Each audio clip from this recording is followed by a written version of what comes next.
just get down to it. Today we're just going to have a little run through of Christmas, Santa, presents, and where all these things come from. You know what I mean, and stuffs like that. So let's get down to it. Don't need that up. We'll just leave these two up, and I'll see if I can kind of like keep it going. So anyway, this is the Jim Jeffries show. They decided to do a Christmas thing as well, and then they got this Catholic Canadian guy on who's wrote a couple of books about Santa. But who's going to believe this guy? I mean, he's obviously biased, you know. Although, in a way, he's talking just about the Christian Christmas. He's not talking about the history of Christmas and where all the things in Christmas come from, like your tree. Santa himself, he thinks it started with some Christian abbot or something like that in Turkey. Well, yeah, that is the myth of Saint Nicholas, right? And yeah, okay, Saint Nicholas is buried in Turkey. He might have been a real priest or whatever, but he's really not Santa. This is when Christianity started to adopt Christmas as a festival, which was hundreds of years ago, right? Christmas had already been going. This festival already existed. It existed in several cultures because it was the worship of the end of the year. The end of the year, right? It would be the winter solstice when you've just had your longest night and the days are going to start getting longer again.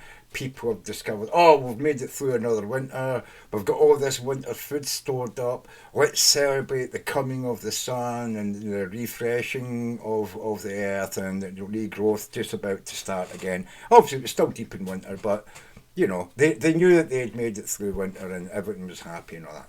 And there's other cultures where they used magic mushrooms in order to get themselves through the winter. If you're locked inside a deerskin tent or a wooden straw-covered shelter for the whole fucking winter, it's going to get very, very boring. I mean, they didn't have TVs or Xbox or that back then, didn't have books, you know what I mean? They sat around telling stories. What better way to enjoy those stories if you go out your nut and you can actually visualise the stories that a person's chanting to you, which they did. They sang the songs, the Sami people up in the north of Norway and the northwestern edges of around the Arctic Circle in Russia. That's where the Sami people come from, and they are the originators of what we see as Santa. Although they did wear green and they did wear red, but they also just wore deerskin as shaman, but they went about picking red and white mushrooms, right?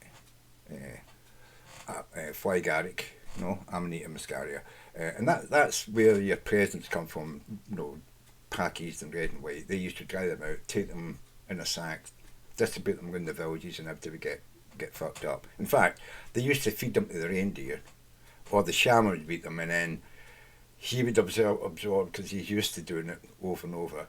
He would be able to eat the mushrooms and nullify the poison in the mushroom, and then his piss would be full of the trippy part of the mushroom. People would drink his urine, but they also used to drink the reindeer's urine. They'd feed them to the reindeer would process it, how to get stoned, but when it pissed, there was still Agaric, the active ingredient for the Agaric, still in the piss, and then they would drink that and they would sit in their houses, tell stories through the long winter evenings. But Christmas is actually a pagan ritual absconded by the Christians when they moved into, some of the northern, when they started to spread it in northern reaches. They stole basically a festival from about the 21st of December and decided on the 25th of December, because there's no mention in the Bible when Jesus was born, but it was probably in the fucking summer, People, even in hot countries, people shagged all winter, 9 months later, bang, got a baby. So it was the summer, the autumn, they were having babies, not the winter. So he wasn't born the 25th, he was probably born sometime in June or July or something, Anyway, So anyway, but let's listen to how much Jim thinks he knows about Christmas and what this professor says. Then I've got a few other videos I want to go through. It's going to be quite a couple of hours. We're going to cover this. It's Christmas time. Normally you'd give me a treat. It's Christmas. You write books on Christmas. Yay! Yes, Jerry Bowler grew up in Western Canada and earned a PhD in history from King's College in London, England, with a dissertation on Protestant political theory of the Tudor period. He is a historian with eclectic interests. His publications range from academic texts on the 16th century Europe to the connection between Aristotle and professional wrestling. But for the past few decades, his focus has been on the social history of Christmas. He taught for 25 years in the history department at the University of Manitoba and is now a senior fellow at the Frontier Center for Public Policy, a Canadian think tank. I should have checked up the University of Manitoba. I'm thinking it's a Catholic university. I think it's a private Catholic university. It's not going to be a public school. And he's teaching the history of Christian Christmas. You know what I mean? That's all he writes about. It's always Christian Christmas. He doesn't really talk. And he even says it wasn't a pagan festival. It was adopted by Christians. They didn't have a festival at that time of year. Right? It was adopted by them. The religion they had in Rome before they became Christian was Santa Demas or something like that, Celestia Demia or something like that, right? And anyway. Here are some of his books.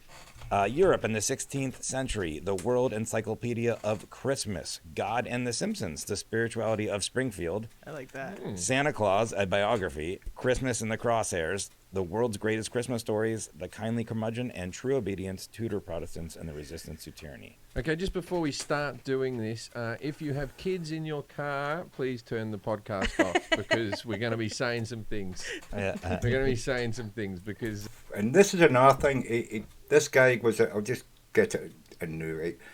This guy goes into how Christmas is mostly dominated by a culture that was imposed on it by Americans and all that, right? And yet Christmas was being celebrated in England without a Father Christmas, right? We didn't have a Father Christmas, and you'll notice that if you watch any of the movies about Christmas, like the guy gets visited by the three ghosts and all that, and then gives out a turkey or a duck away. You know what I mean? There's no mention of Father Christmas in that. There's no Father Christmas. It didn't exist back in those days, right? England was celebrating Christmas as a Christian celebration without any Father Christmas, but they still gave presents out. It's still there giving, because that is a leftover from the pagan ritual. Or it was a time of giving, presents to people and feasting. You know what I mean? But anyway, yeah, so he's boggling the mind. He's definitely biased. This guy. You can't say. You think people listen to this podcast with kids in their car? My nephews will catch it every week. Hey, yeah. Kelly's on the radio. Yeah, not good parents. Not great Back to parents. the jive. I know how to handle that. Okay. Well, it's funny because I was on radio once. I was talking about when I was going to tell my son that Santa didn't exist, and they cut me. They went, "No, you can't do that because we get more complaints for that than anything else." And if you didn't switch the radio off just then, before I told you this, it's on you, kids. There's no Santa. There's no Santa. Jerry, can you please tell us, how did you shift into Christmas as a speciality? Well, my specialty was 16th century theories about assassination. I see. Natural next Glum, no way to spend a lifetime. So I brought a little Christmas quiz to a party, and everybody said you ought to write a book about it. So I did. I wrote several. I hear that the assassination festive month is March. Is that correct? Well, certainly the Ides of March, 44 BC, yeah. All right, Christmas. I have to compliment you. You've decorated your place very Christmassy. You seem to be all in this year. Canadian understatement. We're not flashy people. He's in Winnipeg. Winnipeg. I performed in Winnipeg. I know. That was it. I told him yesterday that some guy tried to fight me in a bar there after one of your shows. Yeah, that's quite possible. There's not much more to do. It's very cold. That's a national sport. Okay, here's what we're going to do, Jerry. I'm going to ask Jim everything he thinks he knows about Christmas. We're going to ask him some of the questions that I'm going to skip this because basically it's just Jim telling us everything he knows about the nativity. 10 being the best. It's not about Christmas, it's about the birth of Jesus and the start of Christianity. 0 through 10. So we're going I to just skip touched your that. cord like an asshole. Sorry. That'd be fun. When was Santa introduced into the Christmas world? Old Saint Nick. I think Saint Nick was actually based off a real person. Yeah. I believe. Turkish priest or something. About 325 I years reckon ago. Saint Nick's come in. And So then you forgot about that? Yeah. Right, we'll just skip this and get to this guy. Right, here we go. All right. Okay. All right, Jerry. Jerry Boulder, thank you for being here. On a 0 to 10, 10 being the best, how did Jim do on his knowledge of Christmas? Well, he was really off to a tremendous start with his knowledge of the history of the Nativity. I was going to give him an Yeah, A. the nativity, it's not Christmas. But boy, he started slipping after. Yeah. After Christmas, the shepherds were not guided by the star; they were guided by an angel. If it's the middle of fucking winter, what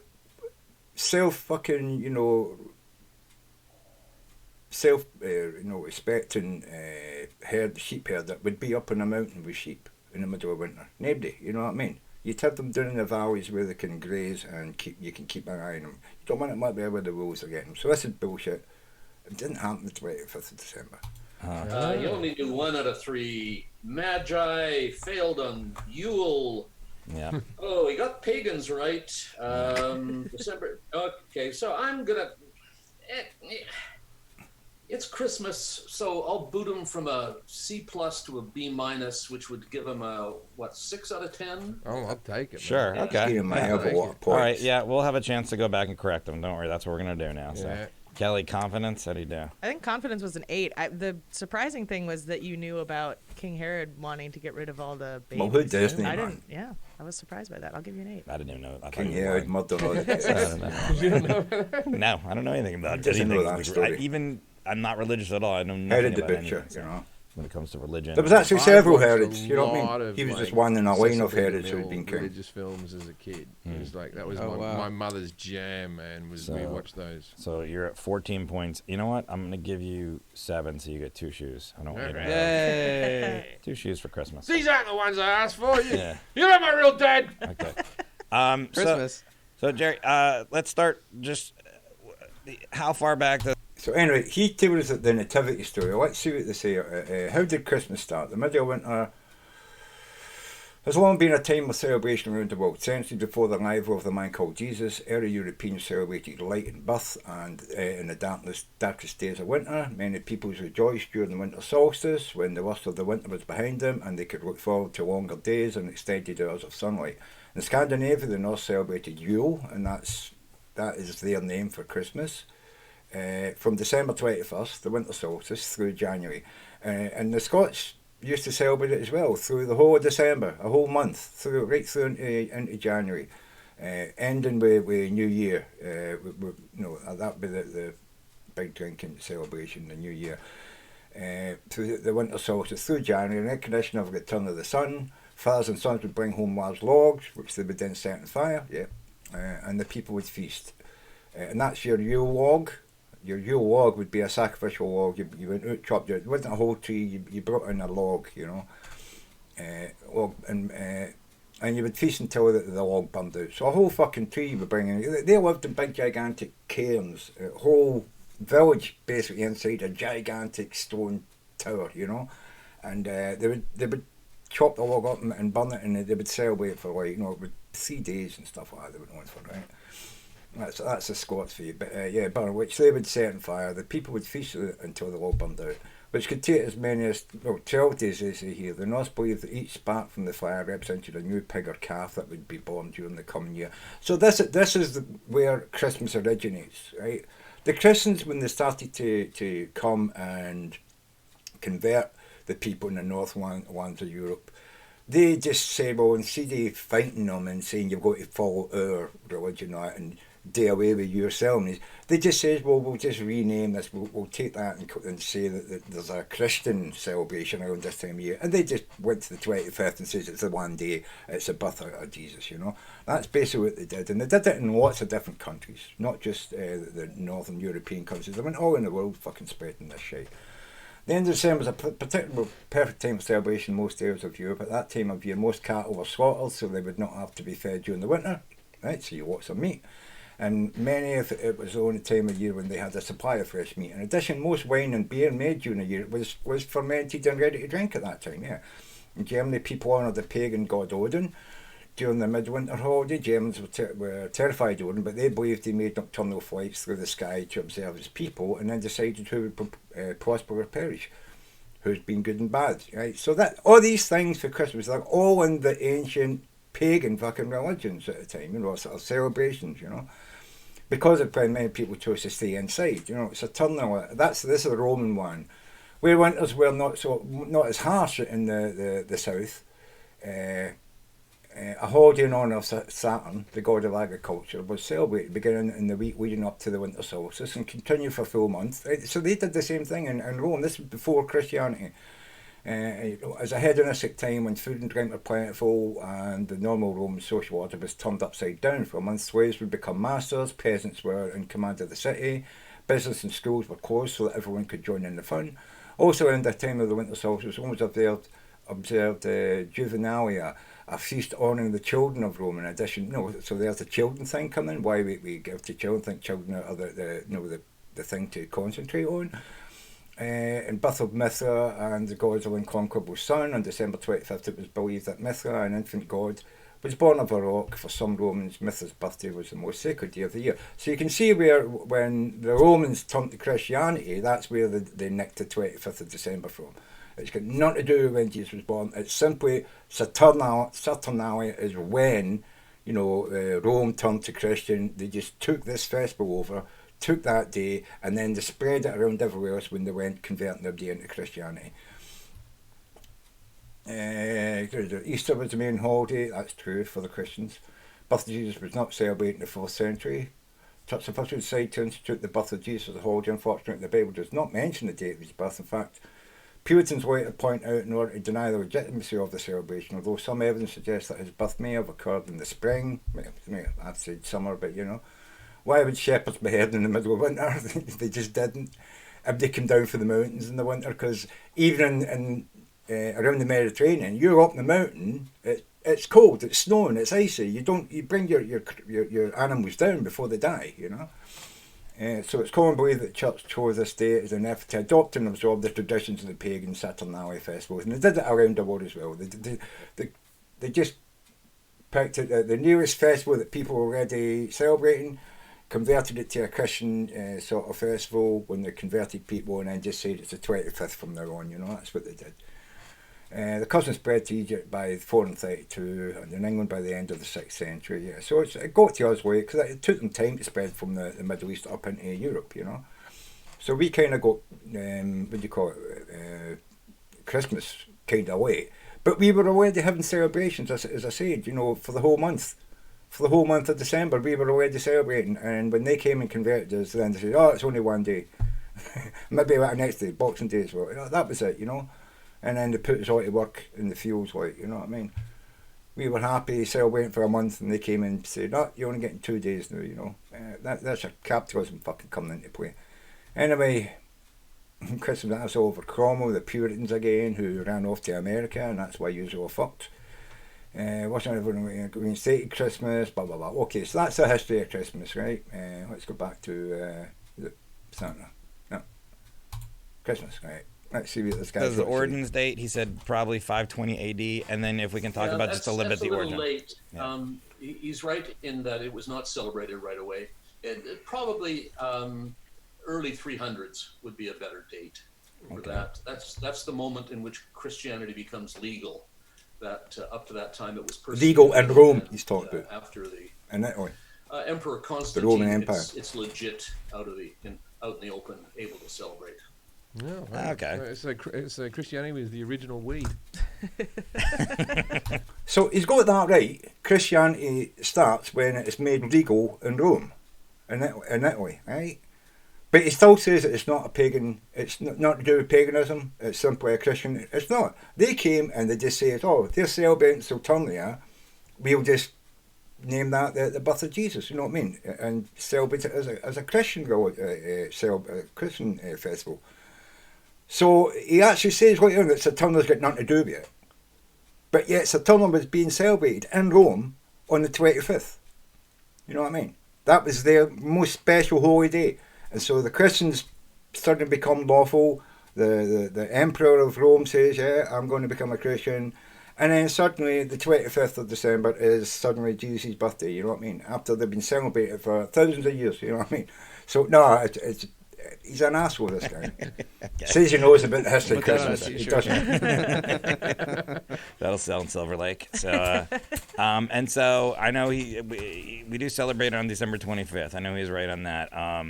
But the original story that you said he got that pretty close to how it was. Is there anything he missed? Knowing about Nazareth, I mean, hats off. Who doesn't fucking know about Nazareth and Bethlehem? What the fuck? I've been to Israel. Yeah. The easy. You think nobody had been fucking forced to read the Bible for the last fucking 800 years, man? Finally, You know what I mean? The church decided God after damn a it. vision of a Hungarian saint around 1200 that Mary had suffered no birth pangs at all, and the baby just poof appeared at her feet. Another miracle. Oh, I heard that Joseph walked in and went, "That's an ugly baby," and she went, "I'm still sitting on my donkey." That's how the turkey got down for Christmas dinner. So very, very good on that one. Yule is the Nordic name for Christmas, still used in northern England. Well, actually, turkeys for Christmas is another thing. It only starts up in America. Before that, it was goose. You celebrated with a goose in Britain. It was goose, down in England. In Scotland, we ate deer and sheep. You know what I mean? So, yeah, we didn't actually have birds. Pigeon, perhaps. You know what I mean? But maybe had chicken. But we didn't really have a lot of birds because they were hard to fucking take care of and stuff like that. But you might add some pigeons, they were easy to keep. We were mostly, I suppose chickens, but mostly sheep. Deer mostly. We didn't have a lot of sheep, but we had a lot of beef. We had cattle. We were cattle drivers, the Scots. We used to drive them, of course, aboard the Selm in England and all that through the summer before we settled down and slaughtered what we wanted to keep as breeders for the next year. So yeah, we nobody ate turkey in fucking Europe. I don't think there wasn't any turkeys here. It had been discovered till we went to fucking America. It wasn't a bird. Turkey's not a fucking bird native to fucking Europe. I don't think. And the root of Christmas words in Scandinavia. Can I ask you, just going back, so when they decided to celebrate Christmas, the first, you said 380 around there sometime, yeah. What did that look like? Like, what was that? It would have been a church service primarily, yeah. But the fact that it occurred in the midst of the Roman holiday period, right between Saturnalia and the Roman New Year, meant that really quickly all kinds of accretions landed onto it, like gift bringing and greenery decoration. That kind of stuff stuck. Things like cross-dressing and wild dances in the streets and dressing up like animals didn't stick. That was popular in Sodom. Not anymore. That's a little earlier, though. Wow, it would be fun if we still cross-dress. Yeah, if they added cross-dressing into the Christmas traditions. That'd be fun. You could now. Yeah, I guess, yeah, you could. Yeah. I hear that, Sam. Okay, now, you've just heard them say that Christianity started and they already had a festival for the 25th till New Year in Rome. As pagans where they all cross-dress and they all used to dance dressed up as animals, and I've just read that passage which says or the church and the slaves would become masters for that period of time and the poor would become the governors of the city and all that. Everybody was all just going crazy and getting drunk and all that, right? Festival, you know what I mean? And then the Christians took over and fucked it all up, Andrew is actually Mrs. Claus. Yeah. And then the three wise men, I know Jim probably didn't get their names right. Why were they there? What were their names? And what was... Gaspar, Melchior, and Balthazar. Got Melchior. Yeah.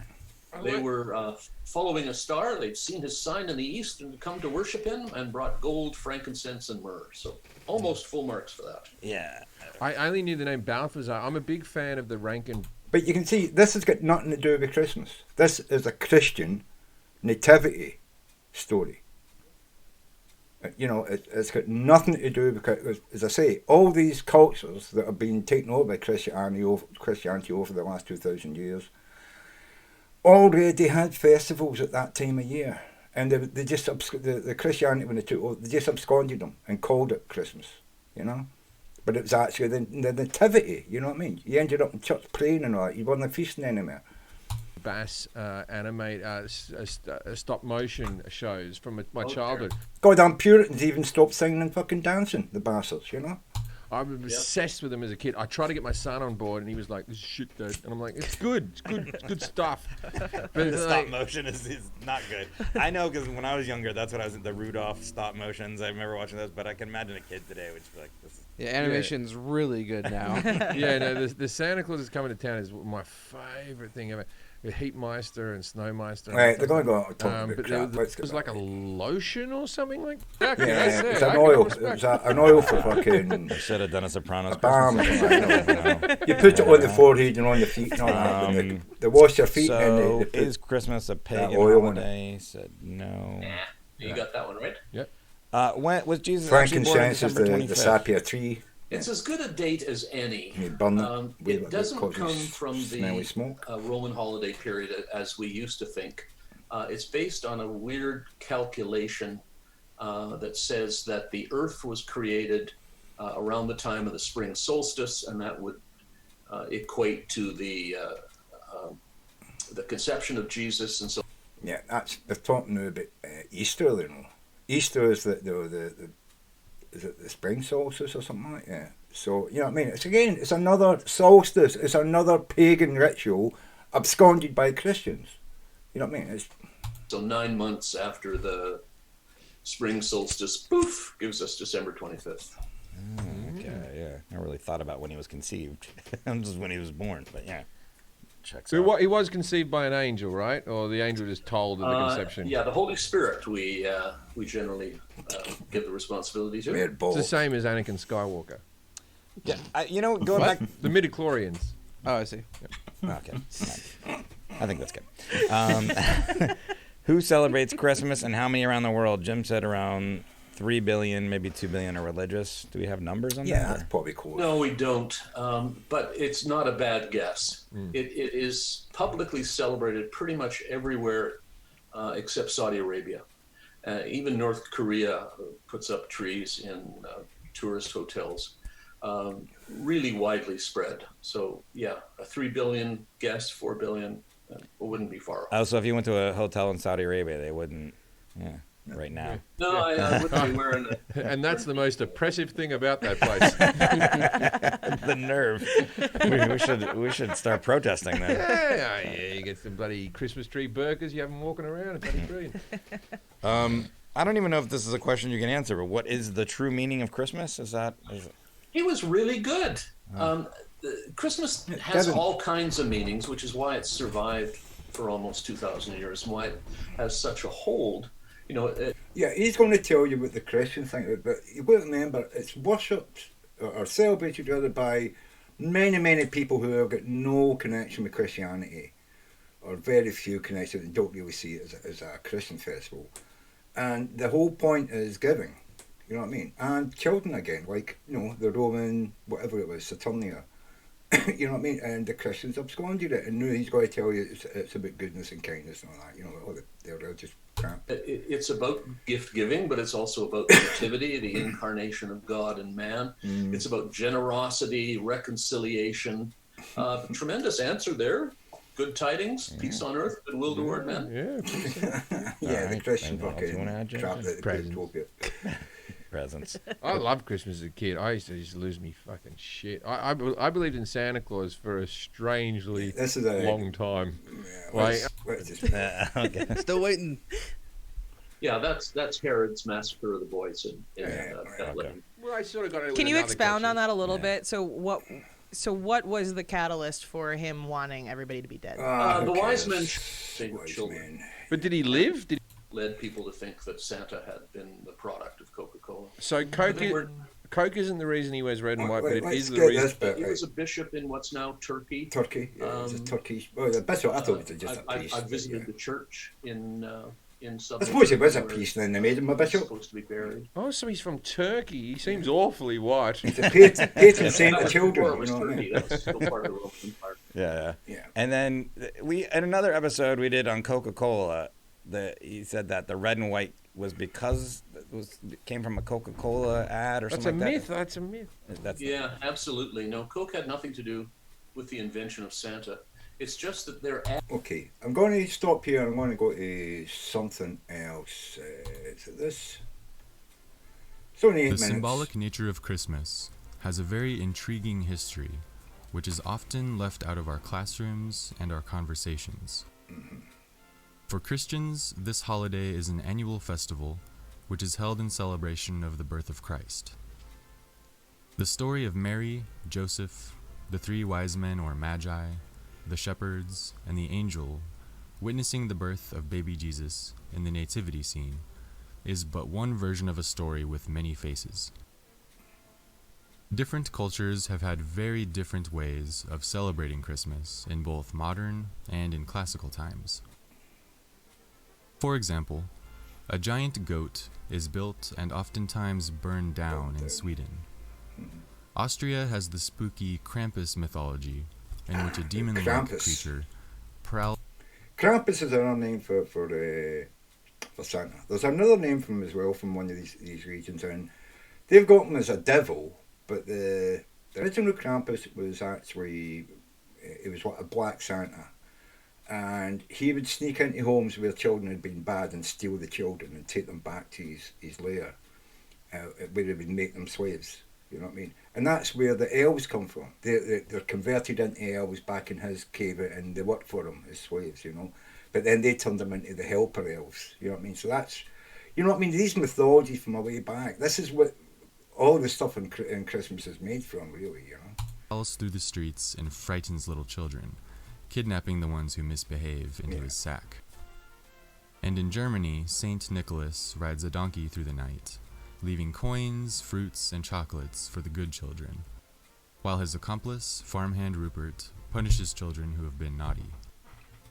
Aside from the mythological and religious histories, Christmas has been celebrated as a general midwinter celebration in places like Greece and Rome. In America, we gather with family every year during this time, whether or not we consider ourselves to be Christians or to be religious at all. One of the main aspects of the celebration is the gift giving. In the 17th and 18th centuries, this likely started with employers giving their employees and their servants tips or gifts, and parents giving their children books, toys, and treats. Around the same time, Christmas trees began to appear in people's homes with candles lighting up the tree, something that would have been very dangerous if not handled very carefully. We saw mistletoe, holly, and other plants used as decorations by the vast public. But mistletoe and holly are from the Celtic religion. You'll see that if any of you have ever watched the cartoon about the Gauls, with the fat guy that eats pigs all the time, carries a big dolman, big stone in his back, and the wee guy with the horned hat runs about. Asterix the Gaul, right? They always go to the white bearded guy in the woods, and he climbs a tree and cuts the holly knot to make a potion to make them strong. You know what I mean? Yeah. Also around this time, groups of Christmas carolers began to sing from door to door in an effort to make tips and to receive drinks. At some point in the 19th century, the commercial aspect of Christmas began to make itself more known. Now, we've been in Britain celebrating Christmas for hundreds of years, right? And it's only in the 19th century that Father Christmas in the red and white suit makes an appearance, you know. Children demanded to have a holiday away from school.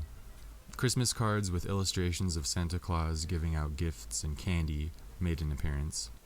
Santa Claus made a concentrated effort to sell Coca-Cola to children, and the plethora of holiday decor began to circulate the marketplace. Now, it is very unclear, at least in the traditions of the Western world, whether Christmas was originally intended to be a religious event or a celebratory event in the wintertime.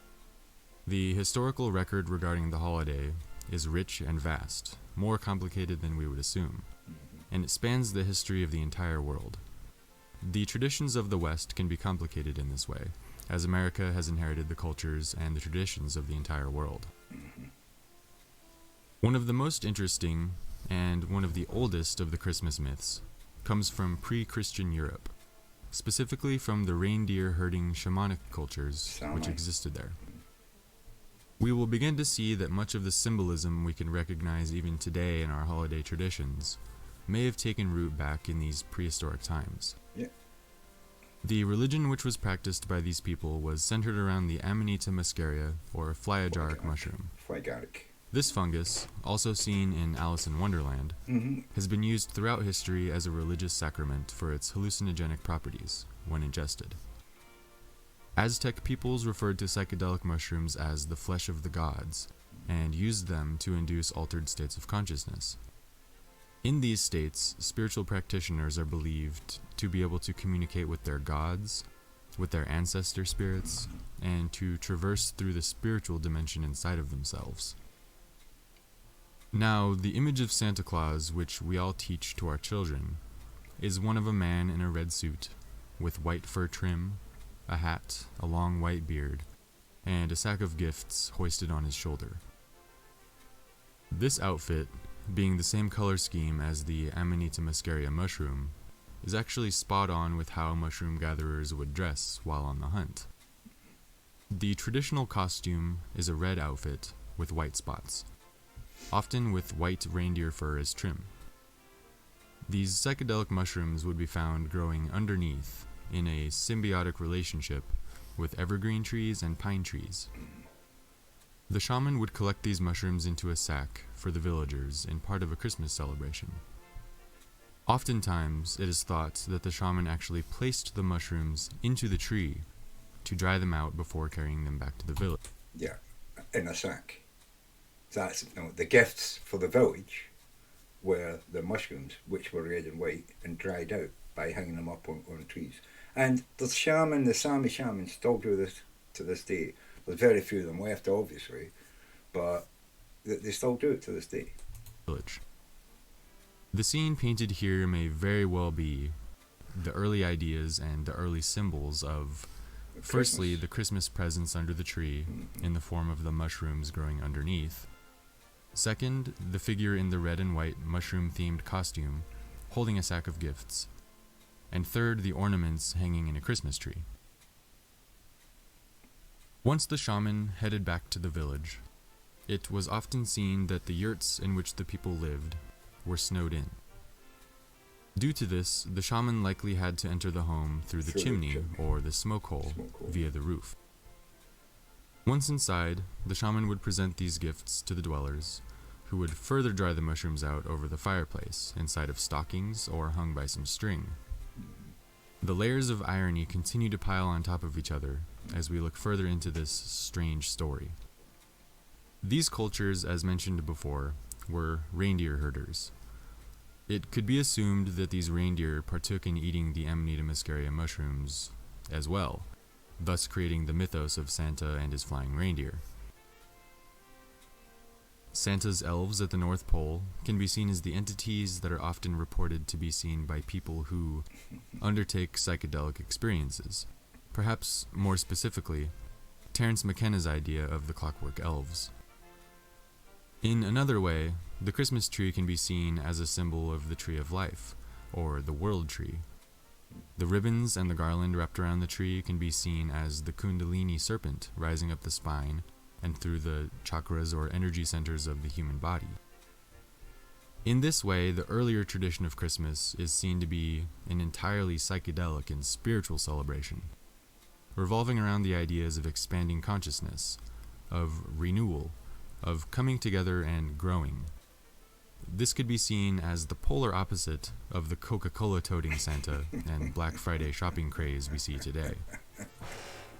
It is, additionally, interesting to note and to ponder that throughout human history, drugs have been with us all along as aids, as companions, as valuable items for commerce, as currency, as ways for cultures to introduce themselves to one another, and as catalysts towards higher intelligence and bonding.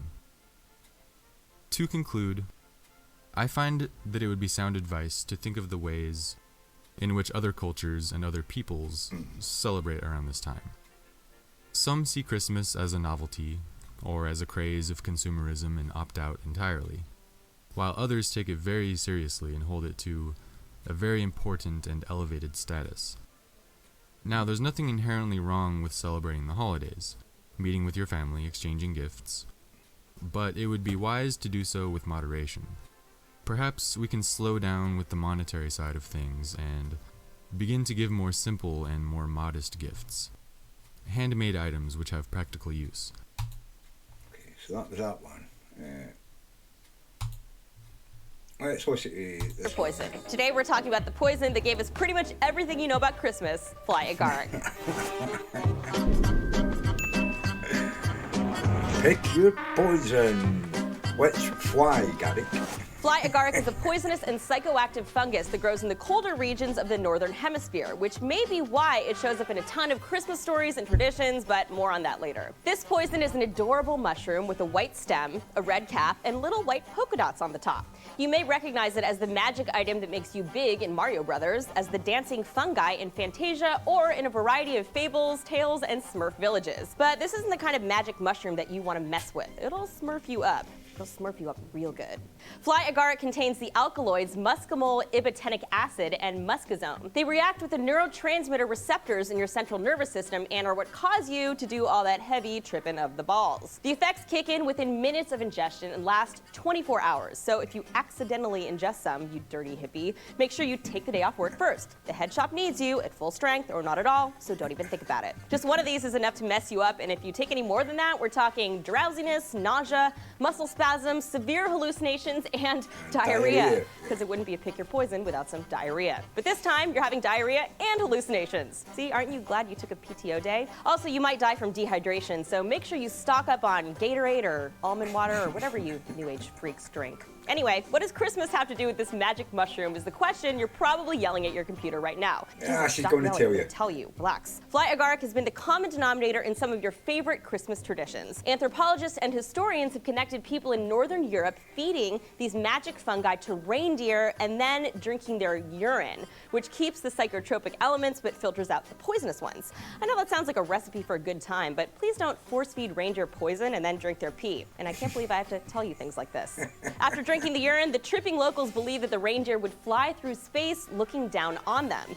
When the first missionaries came to the area, they heard the tales of flying reindeer and integrated them into their Christmas traditions. Fly agaric also appears in many Christmas and winter images, Christmas ornaments, and coincidence or not, also has the same color scheme as St. Nick's sweet red and white outfit. I just gave you the gift of trivia, and you're all very welcome. So, you died as a result of fly agaric, but maybe not in the way you expected. Reports imply that eating 15 caps of fly agaric is most likely enough to kill you, but that's mostly speculation. So, how did you die? Well, you were minding your own business in a small coastal town, milking a goat or whatever, when out of nowhere, a very angry and very crazy Viking berserker warrior came out of nowhere and killed you.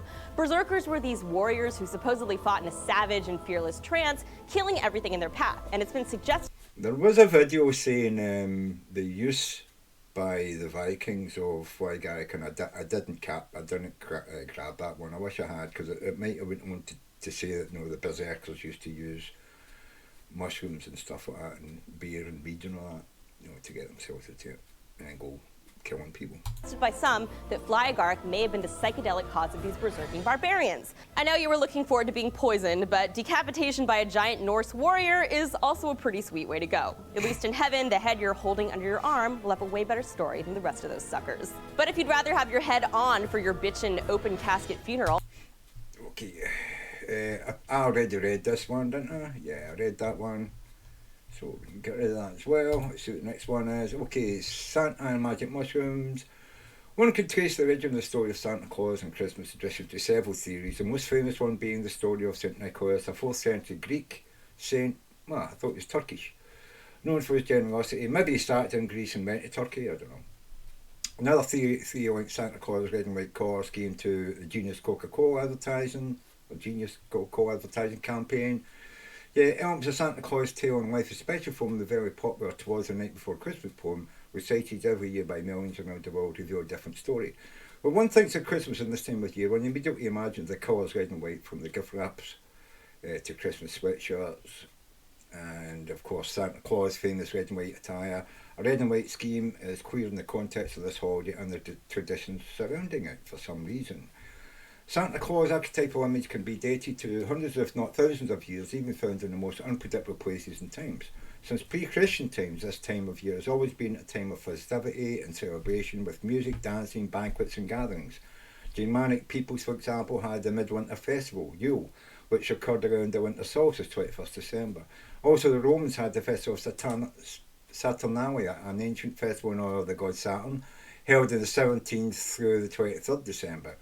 I thought they said the 25th in the last one I read. Anyway, in the case of this article, we'll be dealing with the Siberian and Arctic regions, where shamans dropped into local homes with a bag full of magic mushrooms as presents in late December. Santa is a modern counterpart of a shaman who consumed mind-altering plants and fungi to commune with the spirit world.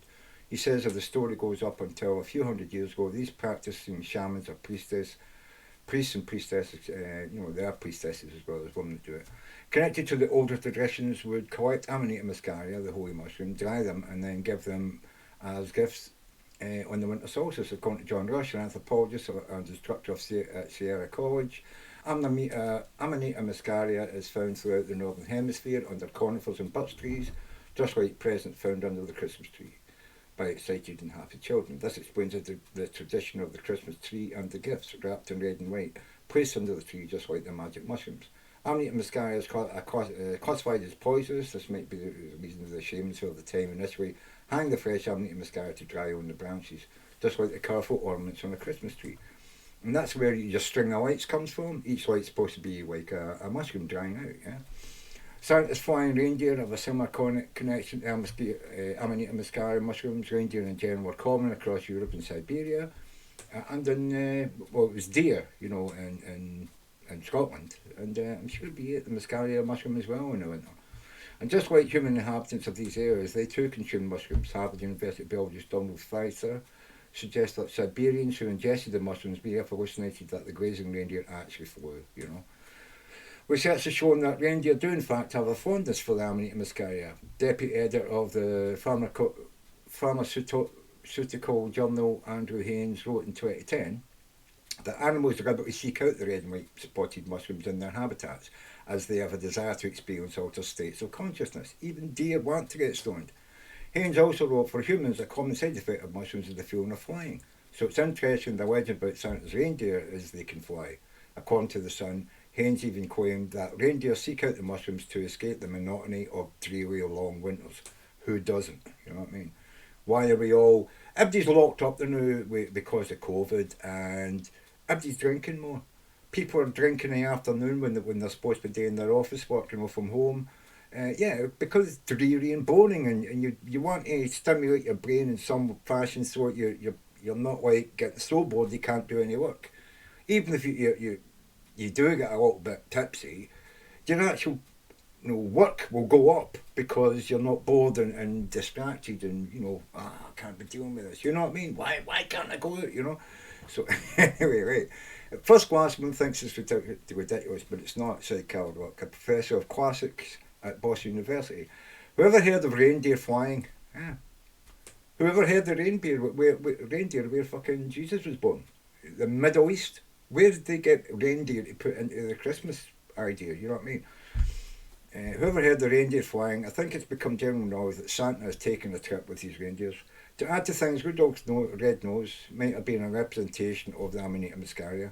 Well, the idea of helper elves assisting Santa and making children happy might go back to the spirits encountered by the shaman during a mushroom trip.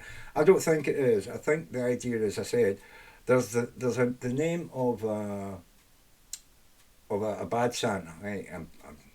I'm the original Bad Santa. I love that movie. In fact, number 1 Christmas movie, Bad Santa. Number 2 Christmas movie, The Fat Man. Number 3 Christmas movie, Trading Places. That three top movies for Christmas, right? Animated Mascara, well, the idea of helper elves, assisting Santa, and making children happy make about it. But I don't think so. I think it goes back to the Santa. He's got a black face and he goes through the town. It's a bit like Krampus, but it wasn't Krampus. He's got another name.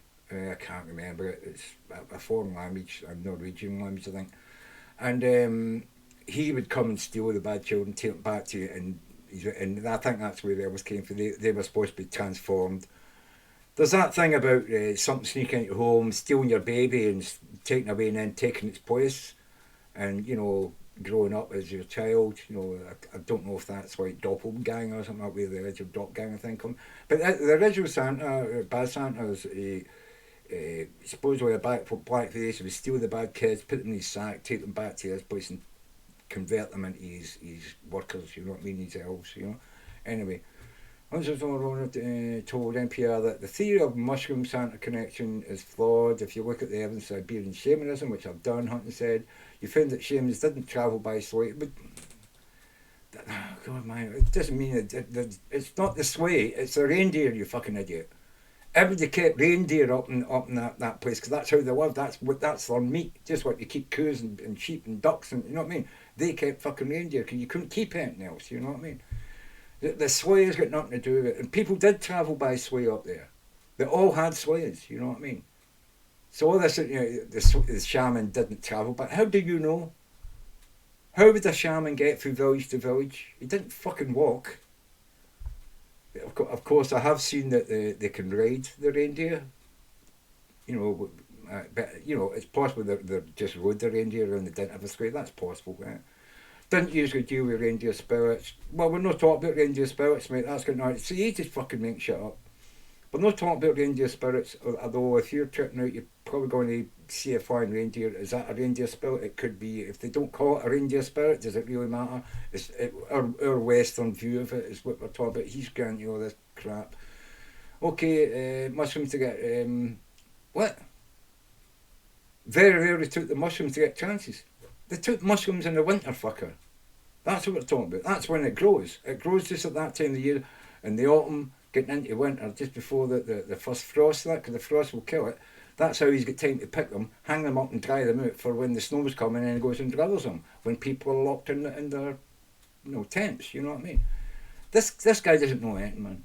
Yet Russia and Rock disagree. According to the two researchers, the shamans did actually deal with reindeer spirits and ingestion of mushrooms, as well documented. Yeah, well, they fed the mushrooms, some of these people, to the reindeer and then drank the pee, because then the poisonous effect of the mushrooms had been removed by the reindeer. And shamans, they used to drink the shaman's pee. So anyway, involved with some sort of, but the mushrooms as well documented. Siberian shaman did wear red deer pelts. But the colouring of Santa's garb is mainly meant to mirror the colouring of Amanita mushrooms. As for sleighs, the point is not the mode of travel, but the travelling, you know what I mean? Yeah.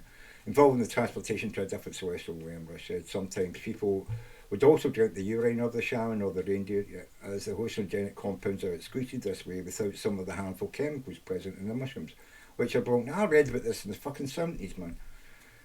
Both the shaman or the reindeer according to us. I was into mushrooms right back in the 70s. I read a lot of books about this, you know what I mean? So this is a good refresher for me, but yeah, I kind of knew a lot of this kind of stuff anyway. So in conclusion, all theories of the original Christmas doses have some elements of truth, and with that said, this except from James Arthur's Mushrooms and Mankind, the impact of mushrooms on human consciousness and religion, probably best summarises the Santa magic mushroom theory. So why do people bring pine trees into their house at the winter solstice, placing brightly coloured red and white patties under their boughs as gifts to show their love for each other and as a representation of love of God and the gifts of his son's life? It's because underneath the pine bough is the exact location where one would find this most sacred substance, the Amanita Mascara, in the wild. Right, thanks for reading. If you want, blah blah blah. Okay, so we've done that one. Let's finish Santa. Okay. Mushrooms. Psychedelic mushrooms. The Amanita Mascaria, to be exact. Most commonly associated with fairies, gnomes, Alice in Wonderland, and Mario. Mario. So what does this magical mushroom have to do with Christmas? It's surprising that it's taken so long for the popular imagination to encompass who Santa Claus is. That's Carl Ruck, a scholar known for his work on the influential role hallucinogenic plants have played in mythology just and talked religion. about him. And he believes this mushroom may be one of the reasons we have flying reindeer and an all-knowing man who flies around the globe every winter. Maybe there's another story worth telling this season. One about a psychedelic mushroom-eating shaman from the Arctic. At least part of the Santa Claus image comes from Lapland. And that's Lawrence Millman, writer and mycologist. He says the indigenous people of Lapland, known as the Sami, allegedly performed healing rituals led by shamans who used the hallucinogenic mushroom, the Amanita Mascaria. So imagine it's winter, we're near the North Pole, and a shaman is coming to your house. Long ago, the Sami people believed that the shaman who ate an Amanita Mascaria ended up looking like an Amanita Mascaria. And he came on a reindeer-drawn sled. So he had reindeer, and he's looking like a big fat person with red splotches in the dead of winter. And instead of entering through the snow-blocked doorway, the shaman would drop down the chimney. What they brought were not physical gifts, but usually healing and problem solving, which would be a kind of gift. And they were rewarded with lots of food. Offerings of food? Kind and of drink. like milk and cookies? Delicious.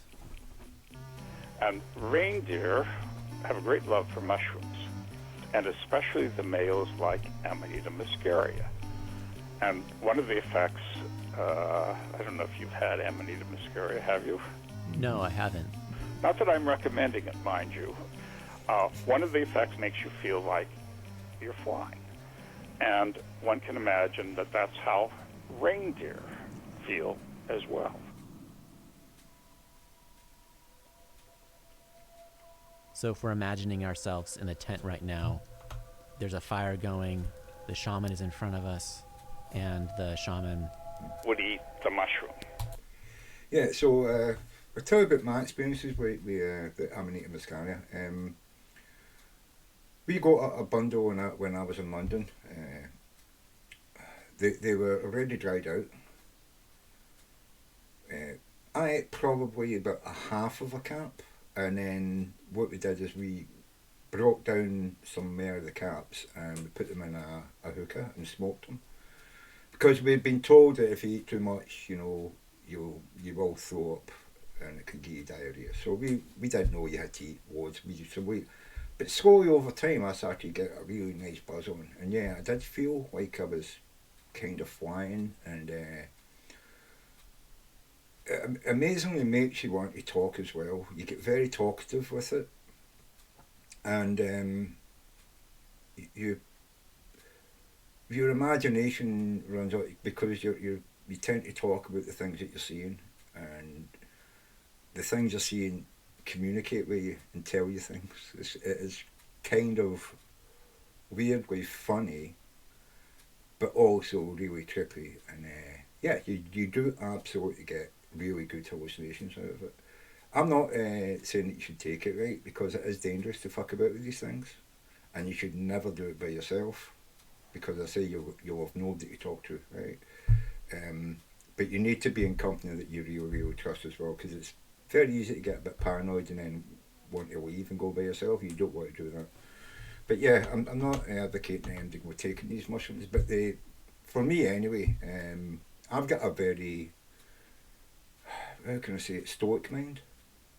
I know who I am, and I never lose control when I'm tripping. I've had LSD, I've had magic mushrooms, I've had Amanita Mascaria, I've had, do you call it, the one they use in hospitals, not LSD, but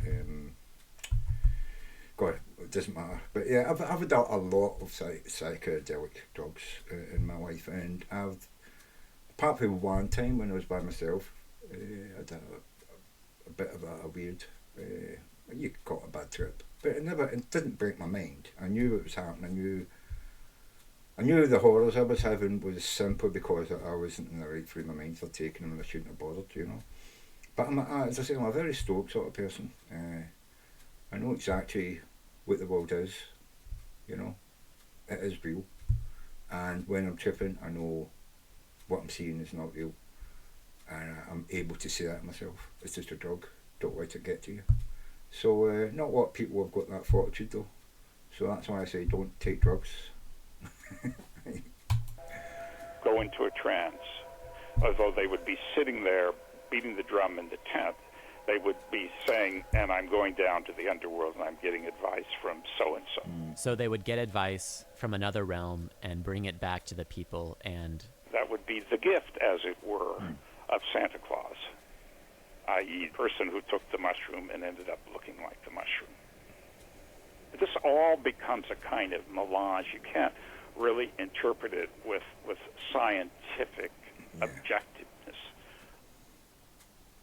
I should mention, the Amanita Muscaria is a highly toxic mushroom. It's toxic. But the urine from reindeer or someone who has consumed it is still highly psychoactive, but without all the toxins. In Siberia, people actually used to drink their shaman's urine to get the effects of the mushroom. The shaman would eat the muscaria, then he'd urinate, and then his followers would get the urine and drink it. And then they would urinate, and their reindeer would follow them around, wanting to drink their urine. So I'm not suggesting we start drinking Santa's urine. But what we've got here is a shaman from Lapland, which is near the North Pole, who rides a reindeer-drawn sled, enters people's houses through their chimney, eats red and white mushrooms, goes on a trip, and brings back gifts. And the reindeer love this same mushroom, which gives the sensation of flying. Maybe it's time we recognize that our all-knowing Santa, who travels the globe defying space and time, is actually a shaman. Lawrence, how much do you love Christmas? I hate Christmas. Well, what if we embraced this more shamanistic side of Santa? What would that look like? What I would take away from it, the shaman comes as a healer or to give advice. He solved people's problems, you know what I mean? He was a fresh ear. And also, the shaman, because he visited many villages and spoke to many people, would have more knowledge about how other people have dealt with maybe a similar problem or the same problem somewhere else, and be able to divulge through, obviously he wants to get fed and thanked for it, so he wouldn't tell you already know how to solve this problem, so he knows he's there to eat the mushroom, get him stoned, and then tell you how to solve your problem, and then you think the guy's magic. He's a shaman, you know what I mean? He's the magic shaman. He came down through the chimney and solved our problems, you know. So this is what I take from this, you know what I mean? Shamans didn't want to herd reindeer themselves, but they wanted to eat reindeer through the winter. So they went from village to village getting fed and you know, a bit like people used to go from town to town singing and juggling and getting food and paid, you know what I mean? People used to go storytelling in the time of Jesus, you know what I mean, and get paid for being a storyteller, you know what I mean? This is what the shaman was doing, you know what I mean? It's just a different kind of culture, so he had his take on how to get fed as averse to a storyteller. But he was a storyteller as well. He'd go and he would sing the ancient stories that they knew about their gods and all that. They beat the drums and he would sing and you know, it was these people didn't write a lot of stuff down, if anything. They might have had some marks for this, that and the other, but mostly it was a verbal sort of history, and the shaman would be the guy who was remembering it all, you know what I mean? So this is what I take for it. And as for Christmas, I don't think this is the only origin of Christmas. When people from all over Europe and all over the world started to come to America, Christmas evolved into a mishmash of all their beliefs. The tree, the Yule log, you know what I mean? The presents, the cards. I mean, where did cards come from? You know, nobody was giving cards up, you know, writing cards up in the Lapland, you know what I mean? So that the card thing comes from Europe. The turkey started in America. It didn't exist in Europe. The Santa with the red clothes maybe comes from Lapland or the Norse or the Swedes who went to America. Some kind of story they got from, storytellers going around telling about, this guy in a red suit or red and white suit, So yeah, I mean, America's a mismatch, but America is the most dominant culture at the moment in the world, and Christianity is dominant in America. It's not hard to see how Christmas, Red and White Santa, Christianity being, a Christmas story, the birth of Jesus, rather than, the origin, you know what I mean? But yeah.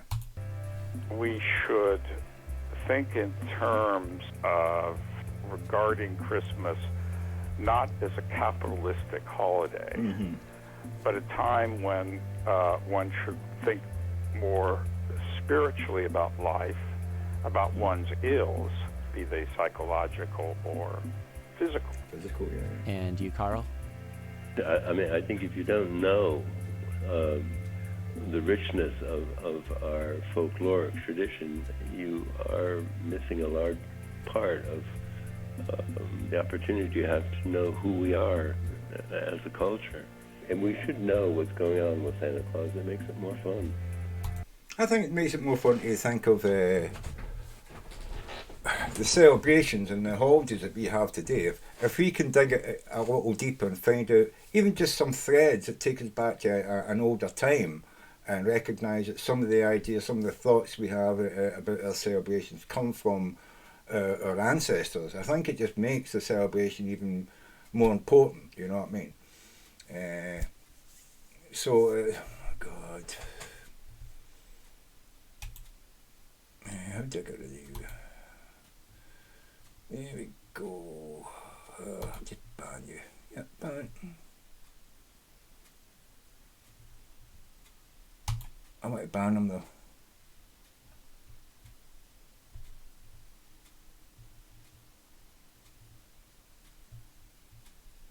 Oh, there we go. Right, there we go. Go away. Right, so I hate those whiners coming around. It's like fucking cunts on your phone saying this is a message from Amazon. No, it's not. I don't have an Amazon account. You know what I mean? Anyway, I think if we can find threads that go back to different parts of our ancient culture, and not totally think that it's dominated by one stupid religion that keeps nicking everything from everybody else and saying it's theirs, and not falling for this, you've got to buy everybody something. You buy your closest and most dear friends and family, send a card to those that, are too far away to you be sending presents to you, who you maybe not see more than, once a year if at all, but they're family, so you send them a card, wish them the best. But all this having to buy every single person in your life, as big a present, I don't think, the commerciality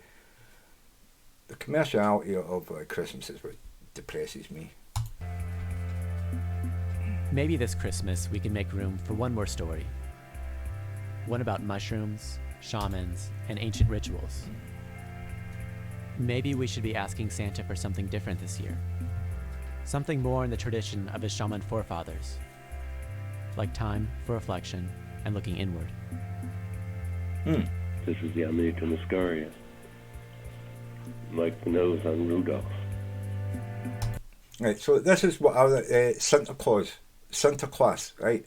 Now Santa Claus, that's the guy I was talking about. I knew it was a different, according to photo. It carries a red book which recorded all the children's behaviour over the past years, having been good or naughty.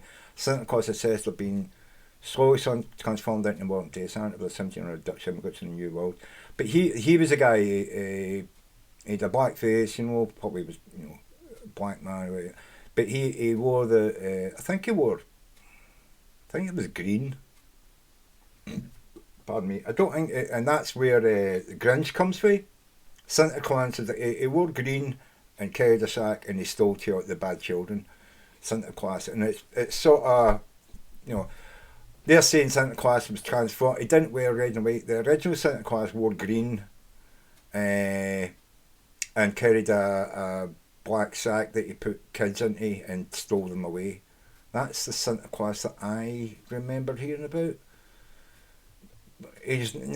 St. Nicholas is not based on the Dutch Santa Claus. St. Nicholas was an actual person, and the Christians stole the Santa, and I think they stole the Santa that they heard about from Germany, not from Dutchland, from Germany, and I think that came from Lapland, the red and white. I'm sure Santa Claus was a green. He used to wear green and white and a black sack and stole kids. That's the story I remember reading in the 70s about Santa Claus. And there's another one as well from Finland, is it? Are we going to hear about here? Lapland went to read Finland, doesn't it? Forest. It might not be Finland. God. Trying to see here if it's... Because this is all the Muscaria as well, and they all come from up in that area of the world, you know. They are to give advice. Yeah, he's an advice giver, you know what I mean? You should think tell us of a garden Christmas, not as a capital, but yeah, okay, I think they're right. So, and that's just all the other sort of stuff that where I found all this stuff, you know. You can also look up Sammy and stuff like that and get lots of other good stuff. So let's just finish off then with Mary the Sky, right? Ads done by Haddon Sundblom, a Chicago artist in 1931 on, were omnipresent. You went every store, every billboard, the side of every bus had those ads on it. And so the red and white led people to think that Santa had been the product of Coca-Cola. So Coke isn't the reason he wears red and white, but it is the reason he can deliver all those presents in one night. Okay. Well, and this is why we have this podcast, to like get things correct. In another episode on mushrooms, there's something about like the red and white of the mushrooms being associated. Oh, yeah. And yeah. There was a whole book written about that. Yeah. Yeah. And again, no, that's not. We're not. Yeah. Yeah, because we're gonna go with you're the Christmas expert, so that was. Not a Christmas fucking expert. When were the Elves introduced? Was that just someone writing a book? I told That's you how interesting. See, St. Nicholas is the gift bringer up until the 1820s, and he is a Catholic bishop. But American poets turned him into a secular figure dressed in fur in a sleigh pulled by reindeer. Just an idea that they had, because it was... It's not an idea. I just showed you where it came from in history. It comes from the Nordic countries. From Lapland, you know what I mean? Finland, Norway, you know, it comes from up there, and from the Dutch people as well, Santa Claus and all that, right? They came to America, and then when Christmas came around and they told their stories and it was adopted by these people. He said that they just came up with it. No, it's from ancient fucking stories told through time and then remembered and written down in books in fucking Europe. This guy doesn't know anything about fucking Christmas. He's supposed to be a Christmas specialist. He only wants to know about the Christian fucking side of things. That's all it is, man. He's fucking a bigot. Thinks that only fucking Christians know about fucking Christmas because it's the day of Jesus, you know, the birth of the Jesus. Well, bollocks, you know what I mean? I fucking hate people like this, man. They can't admit, yeah, there's older stories and we just took some of them and incorporated them into your Christianity in order to spread Christianity. That's what they did. Still the Little Ice Age in the early 1800s. So if Santa Claus has some kind of polar connection... well, yeah. Why does Santa live in the North Pole? Who the fuck in the time of Jesus knew that there was a North Pole? They thought the whole world was centred around the Mediterranean. Sea in the middle of the world. That's what it means, Mediterranean. Sea in the middle of the world. They didn't know anything about fucking North Pole. So where the fuck did the North Pole come from, and Santa for the North Pole, and flying fucking reindeer? Did they have reindeer in the fucking Mediterranean? No, they didn't. This guy didn't know nothing about Christmas, mate, except what he wants to fucking believe, you know?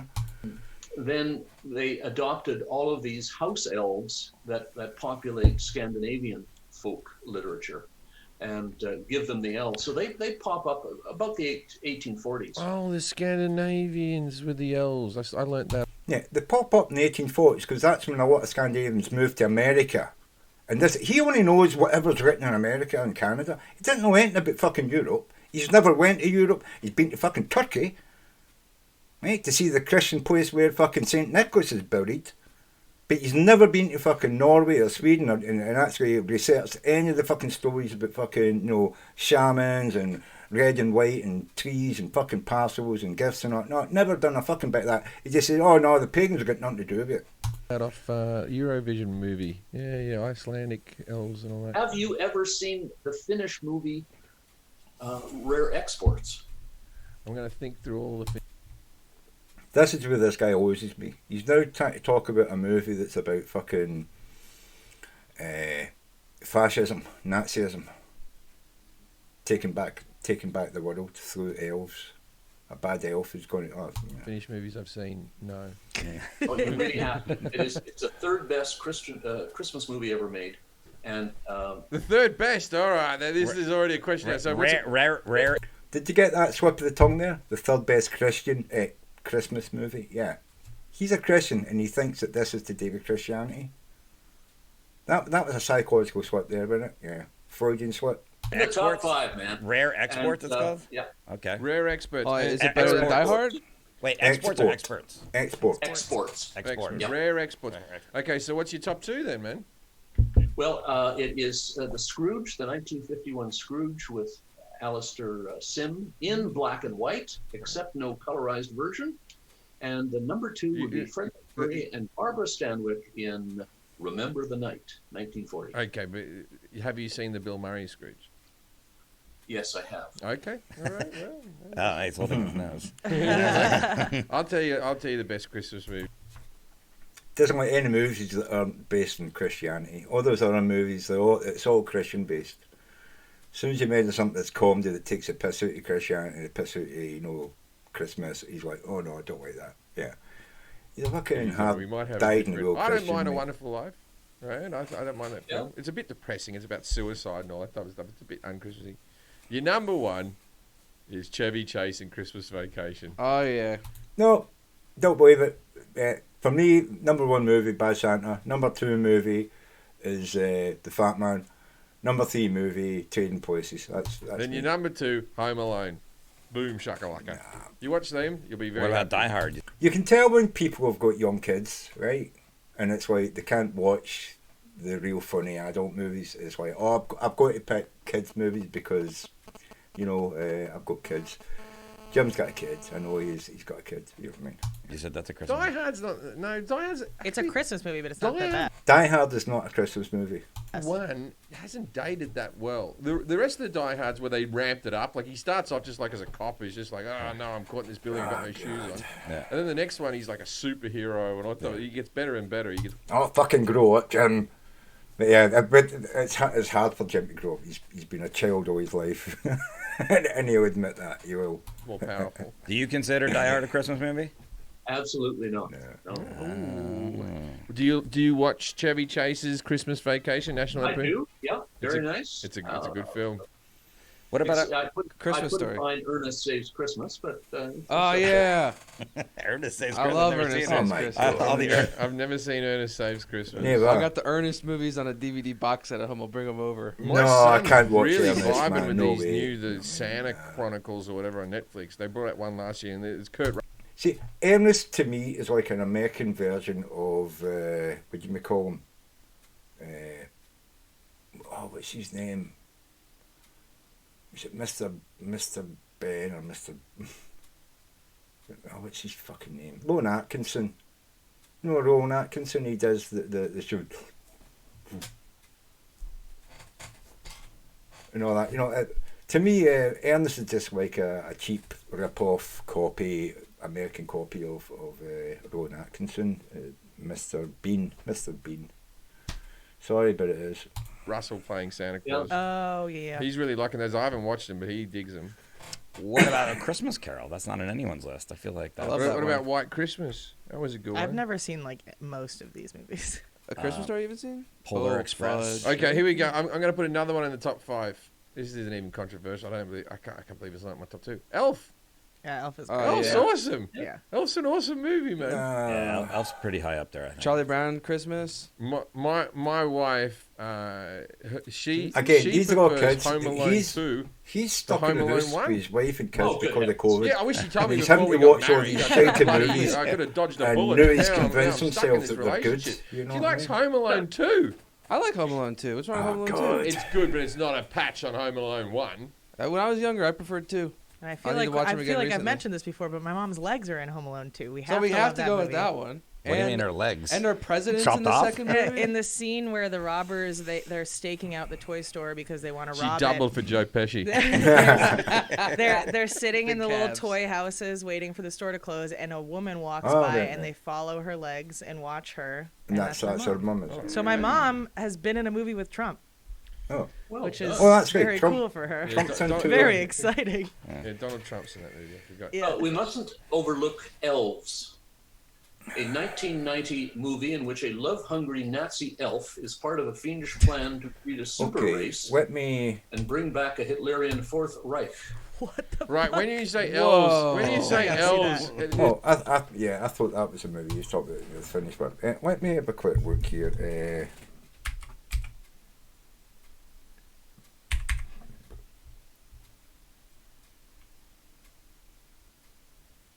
No, I've got that right.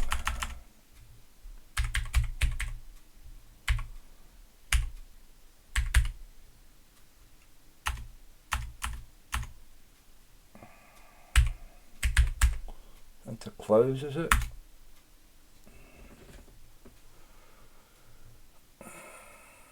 No, Santa Claus.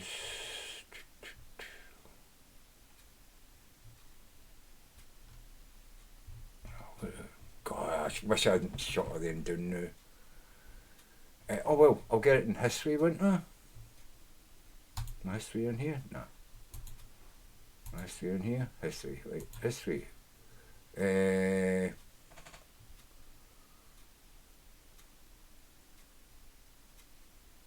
What one was it?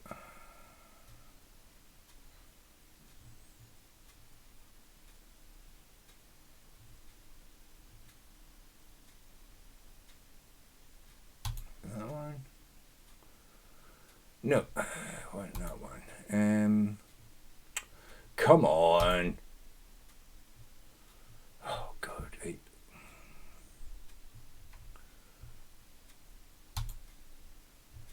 Was it this one? Was it in here? I don't know. Is it? No, that's a turn there. Wouldn't it? Okay, it's not that one. Right. History. Come on, fucking history, motherfucker. Right. So where's that one? This one. No, wasn't that one. Right. What was the fucking last one I fucking put up?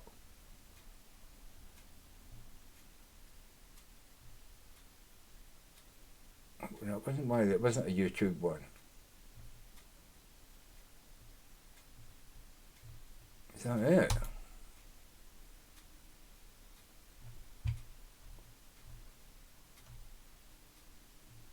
Wasn't that one either? No, it wasn't that one. Okay. So what fucking one was it then?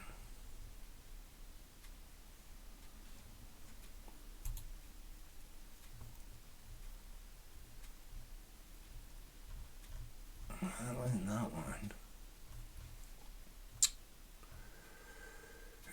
Santa Claus, wasn't it? What the fucking hell?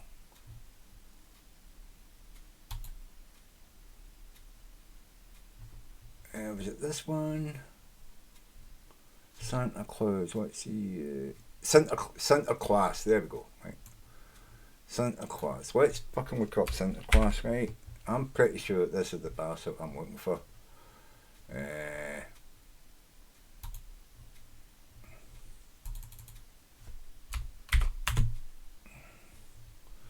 Santa Claus, is this the, no, it's not him. Oh, so it's not Santa Claus. There's another one then. I can't get. Is it not mentioned here? It was mentioned in one of the videos I watched.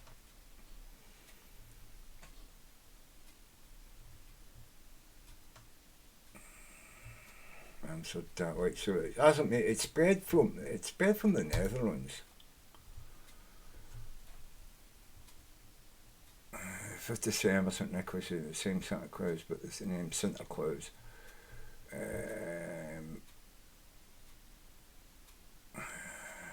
You chose different Berghagen. No, I don't think this is no. No, this isn't the original Santa Claus, right? So not that. Oh God, what one was it?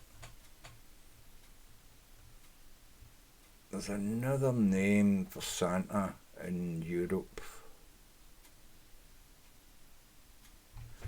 Let me do another search. It's on here.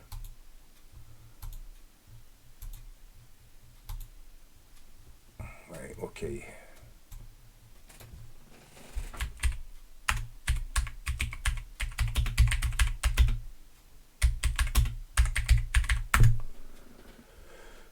Who names for Santa?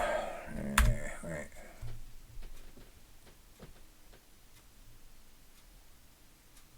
What the fuck's Brazil? Fucking Europe, motherfucker. Not United States. More.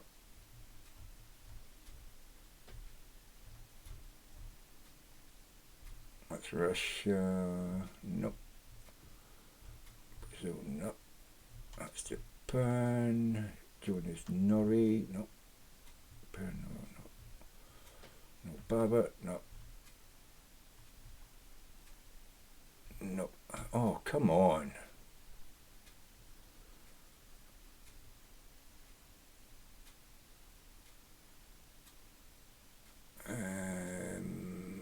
See if we can find them. Waxman, nope.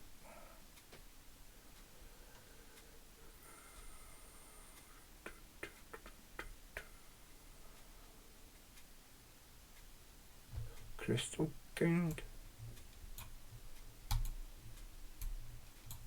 Come on, what the fuck? I don't think it's Chris Kindle. No, it's not Chris Kindle.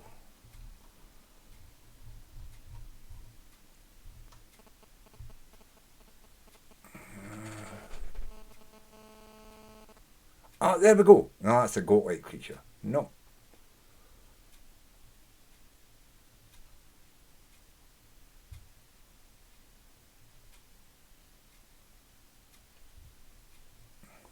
Yolbuck. Okay, maybe it's been a while. I mean, this is stuff I read in the 70s, right? So Yolbuck. Let's see what it comes up with.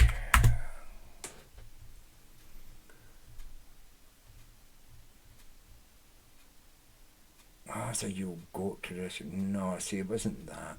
No.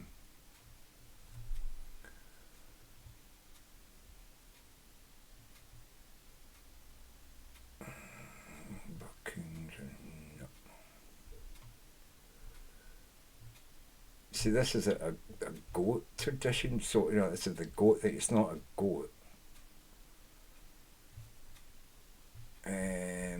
God.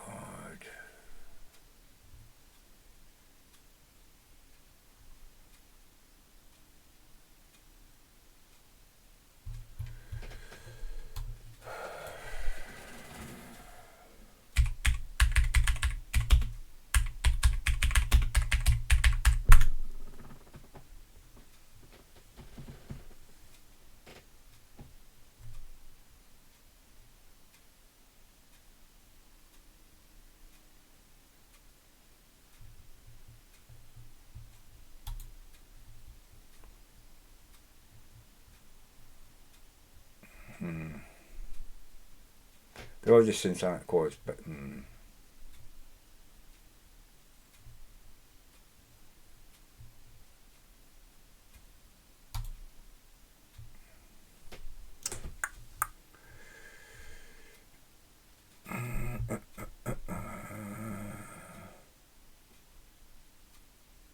maybe it was a German one. Is it the German one? So it was Krampen then. Krampus. Word for claw. You know, they say that Krampus a mythical horn figure. It's not. It wasn't a horn figure I was looking for. Or am I maybe mixing, you know, or forgetting something from when I read about in the 70s? I'm sure there was another name for it, man.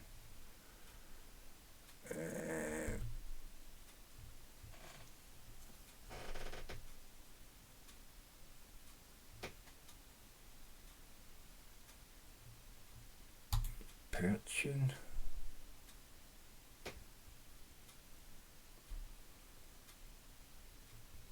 Originally the word Persian plural Persian referred to the female mascot of an ancient goddess. No, that's not what I'm thinking.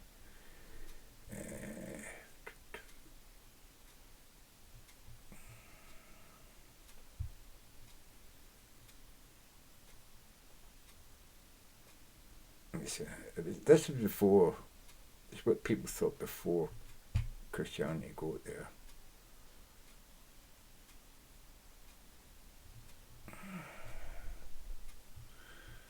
Krampus, but yeah. See, it's a devil figure, that's Christian orientated, I'm sure. It's before that. There's a word for before that.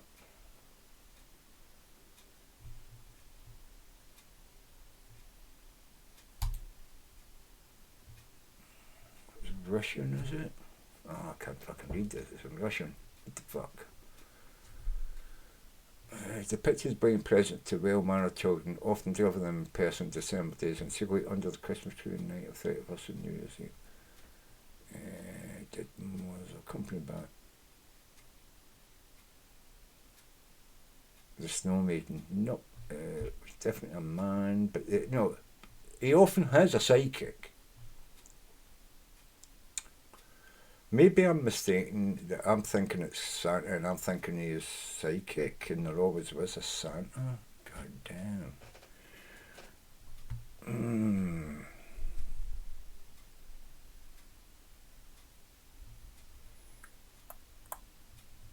Anyway, we're wasting too much time on this, I think. The Santa Claus, Santa. I think there was another one. What was the Santa? I wish I could remember the fucking. I seen it earlier on in one of the things I was looking through. I seen it earlier on. Not that one.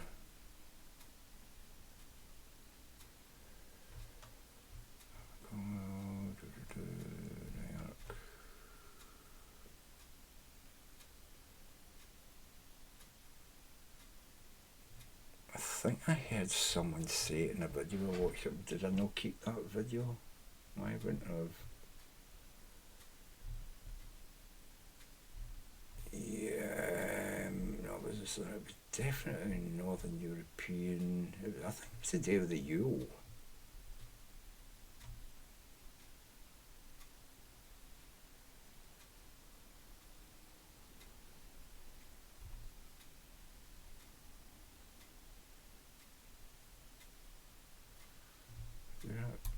Looking at that. No, it's a Yule walk, okay. Not that, it's not in there. There's Santa Claus, I'm sure there's another name for him, man. That's something, it wasn't outside, it was definitely further north. It would have been Dutch, it would have been Norway, Sweden.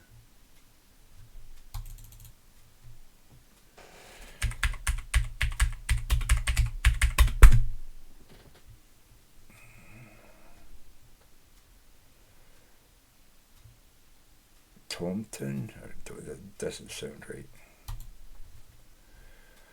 It's also called Nisse in Norway, or solitary mischievous domestic spirits, responsible for the protection and welfare of a farmstead and its buildings. Nisse is called in Norway as derived from Nils, which is the Scandinavian of St. Nicholas.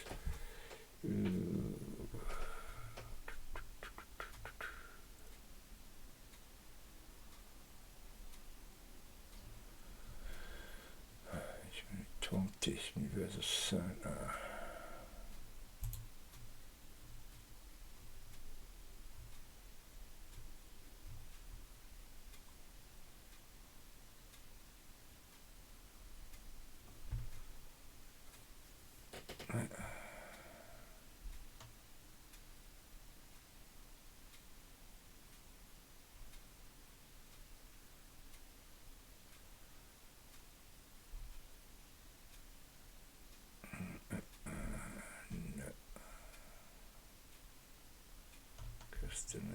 About superhuman strength.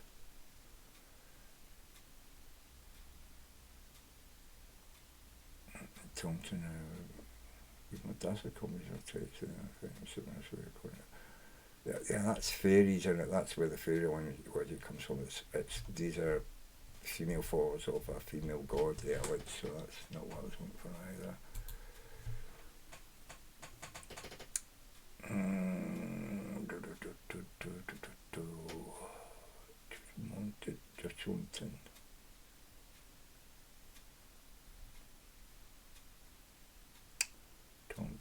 I can't find it, man. I've seen it earlier on. It was in Why the Fucking Ring. I don't think I kept it. But there is, maybe it was the black-faced follower of Santa for Germany.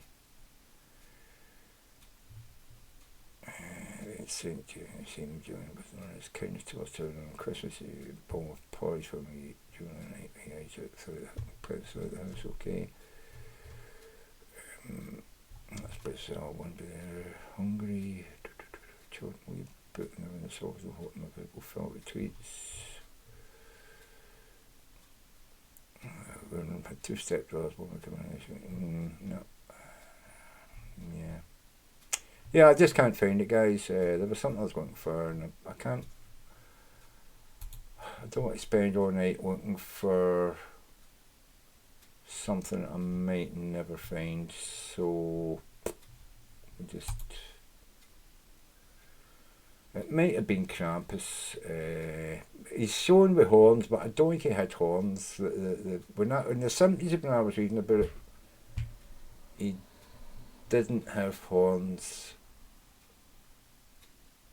They've made Krampus a horned, but I don't think he had horns originally. Yeah, I've done that, didn't we? Father Force, yeah, that's a Russian thing. We already heard about that.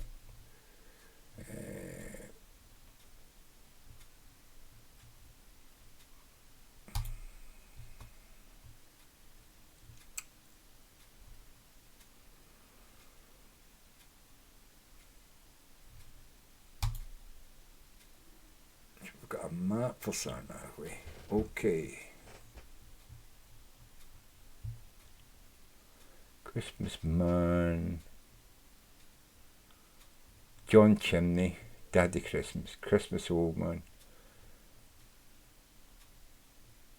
Christmas Gnome,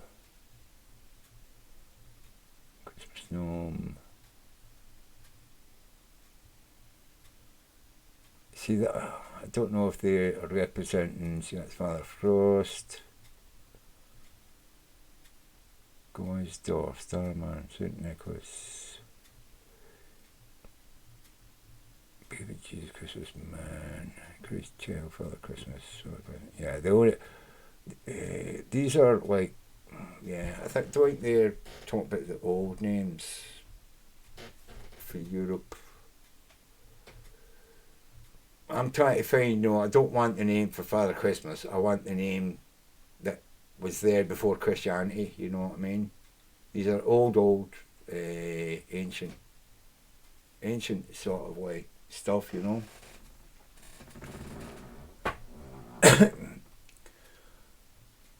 Ayazata.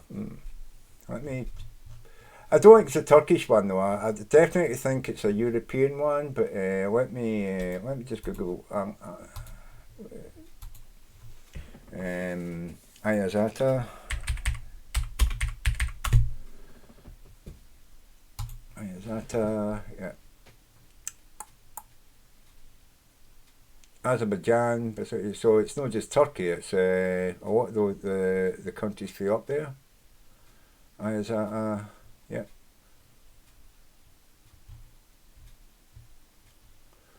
Fictional tale character is represented who in some Turkic cultures plays a role similar to that of Santa Claus. That's something, these Santa Claus doesn't know on Christmas, it doesn't start when Christianity starts.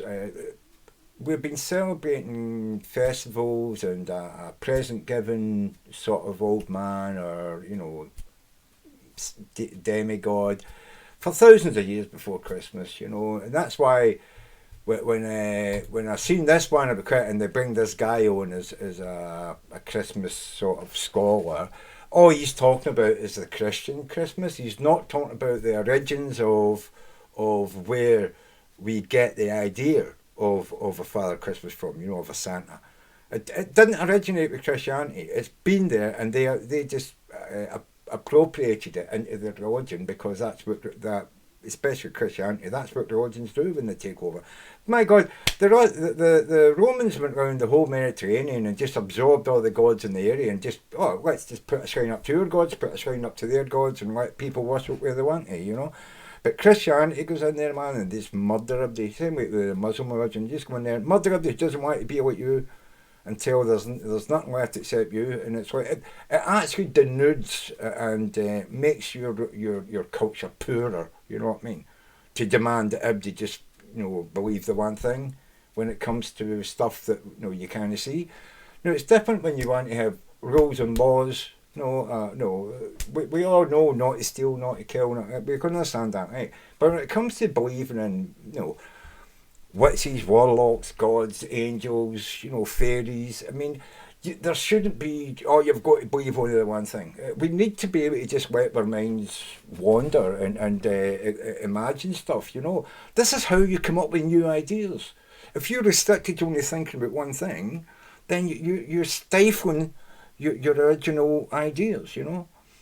You feel bad when you have original thoughts. Oh, that's terrible, that's bad, oh, I should be, you know what I mean?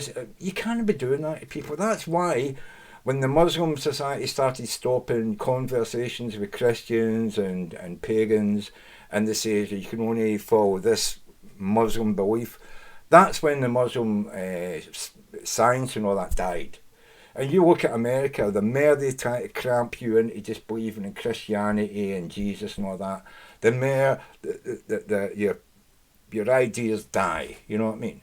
And you depend on important people with fucking strange ideas in order to make, you know, who invented fucking Apple? Who invented all the fucking, you know, iPads and iPods and fucking mobile phones? You know what I mean? It's not fucking Christians sitting in a fucking church. It's crazy people coming there who probably don't believe in anything, or they've got some crazy fucking god like Krishna, you know what I mean? They're the people who come up with fucking mental ideas that push fucking society forward. You know, so to cramp people's style, man, to force them to, you've got to be with us, you know what I mean? Oh, we're a Christian society, just, you know, that, you know, or we're a Muslim society, or we're Hindu, or, you know what I mean? That it destroys mankind's ability to just get fucked out his head and imagine something new, you know what I mean? Anyway, I've been through all these, so we can't find that. I'm sure I've read about that in the 70s, but you know, like the internet, you put searches in there and it doesn't always find the stuff you used to be able to find because it's just no there. It's probably fucking, you know, 100 miles down, you know what I mean? It's on page 156 instead of page 3, you know what I mean? But yeah, what have I got in there? Fuck off. Don't need any of those emails. So let's round this up. Let's wind this up. Right. Might have to watch that one. Wow. Who's in that? Remember Grizzly Adams, the actor there, plays a department store Santa Claus. Charles something other in it? Who's to be mated to the elf.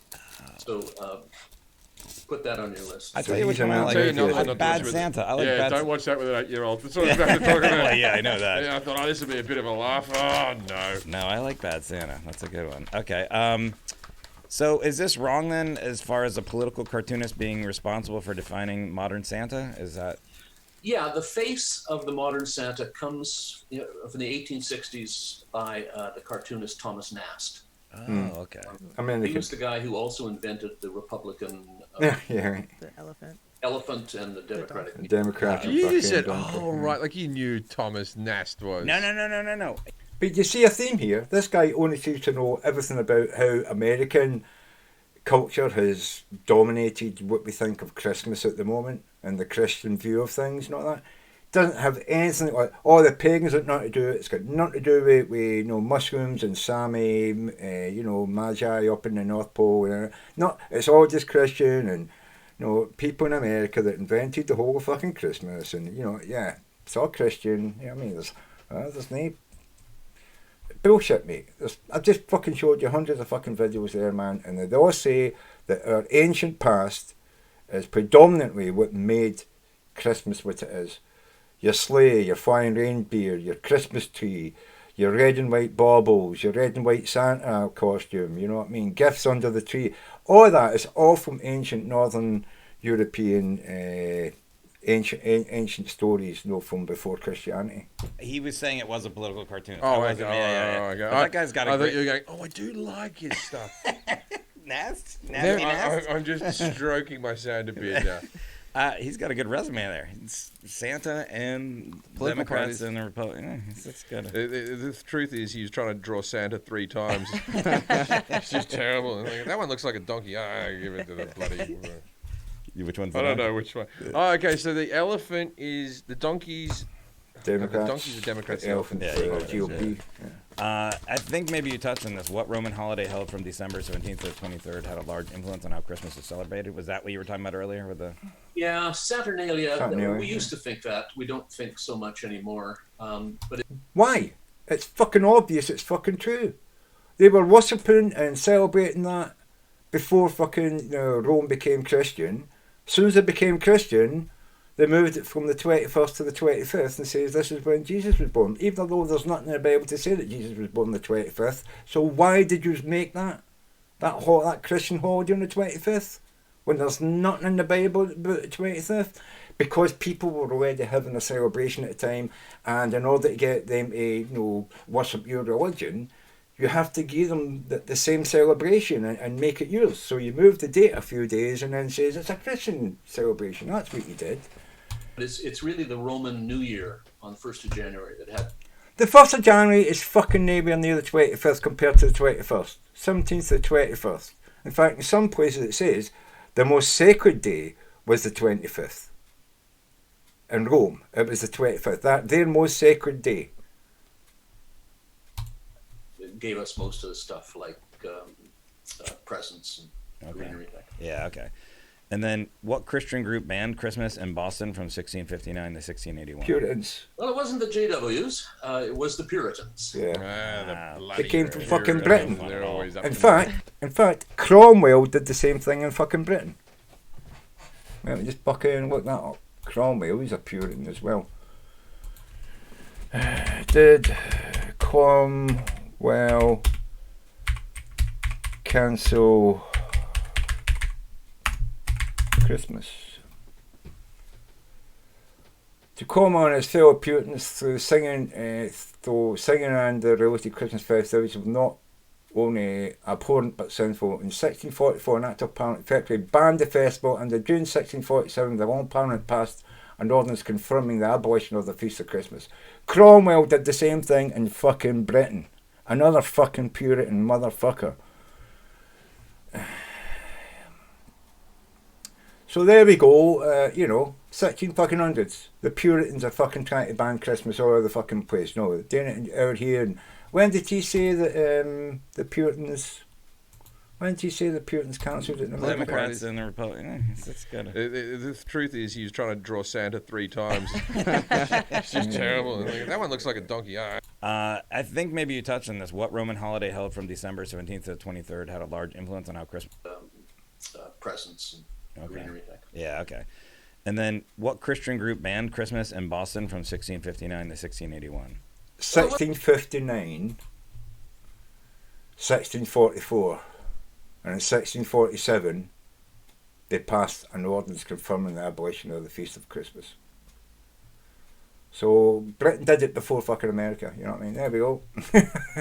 Good Puritan Christians, eh? It wasn't the JWs, it was the Puritans. The bloody Puritans. Puritans. They're no fun They're at all. always up to no good. Keeping everything pure and not fun. Yeah, the JWs. I've never heard of that before. That for the Jehovah's Witnesses. Yeah. I'll tell you this about the Puritans. They've never been invited to an orgy. The whole group. None of them. It's like, None of them, no, she's the really fucking- hot. No, I fucking don't spoil care. it, wouldn't they? It's going to be a nightmare. She's gonna want to burn something. Yeah. Yeah, No, burn that's- somebody. That's different. The burning, isn't it? Gonna want to pagans, burn Puritans? somebody. Pagans and Puritan. Puritans are different. Puritans and pagans aren't the same thing. Yeah. Don't They even both get me have started on the I think Quakers. they're the opposite. Of course they are. In what country did the custom of putting up a Christmas tree originate? He said Germany. The custom of putting up a Christmas tree outdoors. I already told you where this comes from. The ancient pagans used to pull a whole fucking log into the domicile, into your fucking cairn or whatever, your village, set it on fire, and you feasted until it burned out. It wasn't about fucking decorating it. That's a complete different thing. And he's talking about in the 1800s or some fucking thing when they started doing this. Not a way back when, before it became a Christian holiday, but when people celebrated for the thing it was, the end of winter. Doors is not Germany, but the custom of bringing a Christmas tree indoors is Germany. Wow. Yeah, I was surprised that you got that. Tannenbaum. Tannenbaum. So outdoors is different. Yeah, outdoors. The custom of having a tree outdoors was Mother yeah, Nature. it goes back quite a. Well, no, you didn't have fucking Christmas trees growing in the centre of your fucking village. You pulled a fucking tree and then set it on fire, and while it was burning, you fucking celebrated. And every spark going up was as it said in the text there, was a representation of every sheep or coo or duck or, you know, farm animal or crop that you're going to get in the following year, you know what I mean? Far away, before houses. Started by political cartoonists. Yeah, did you see the one this year in Times Square? Oh, it was really ratty looking. Did you see it at all? No. It was like everyone, of course, was like peak 2020, but it was a shit tree. And then there was an owl that was like still sitting in the tree. My tree, I got a big ass tree this year. It's not taking water. I put water in to begin with. Am I doing something wrong? It's not taking the. It's not 2020. It's not sucking up the water. Is it screwed too close?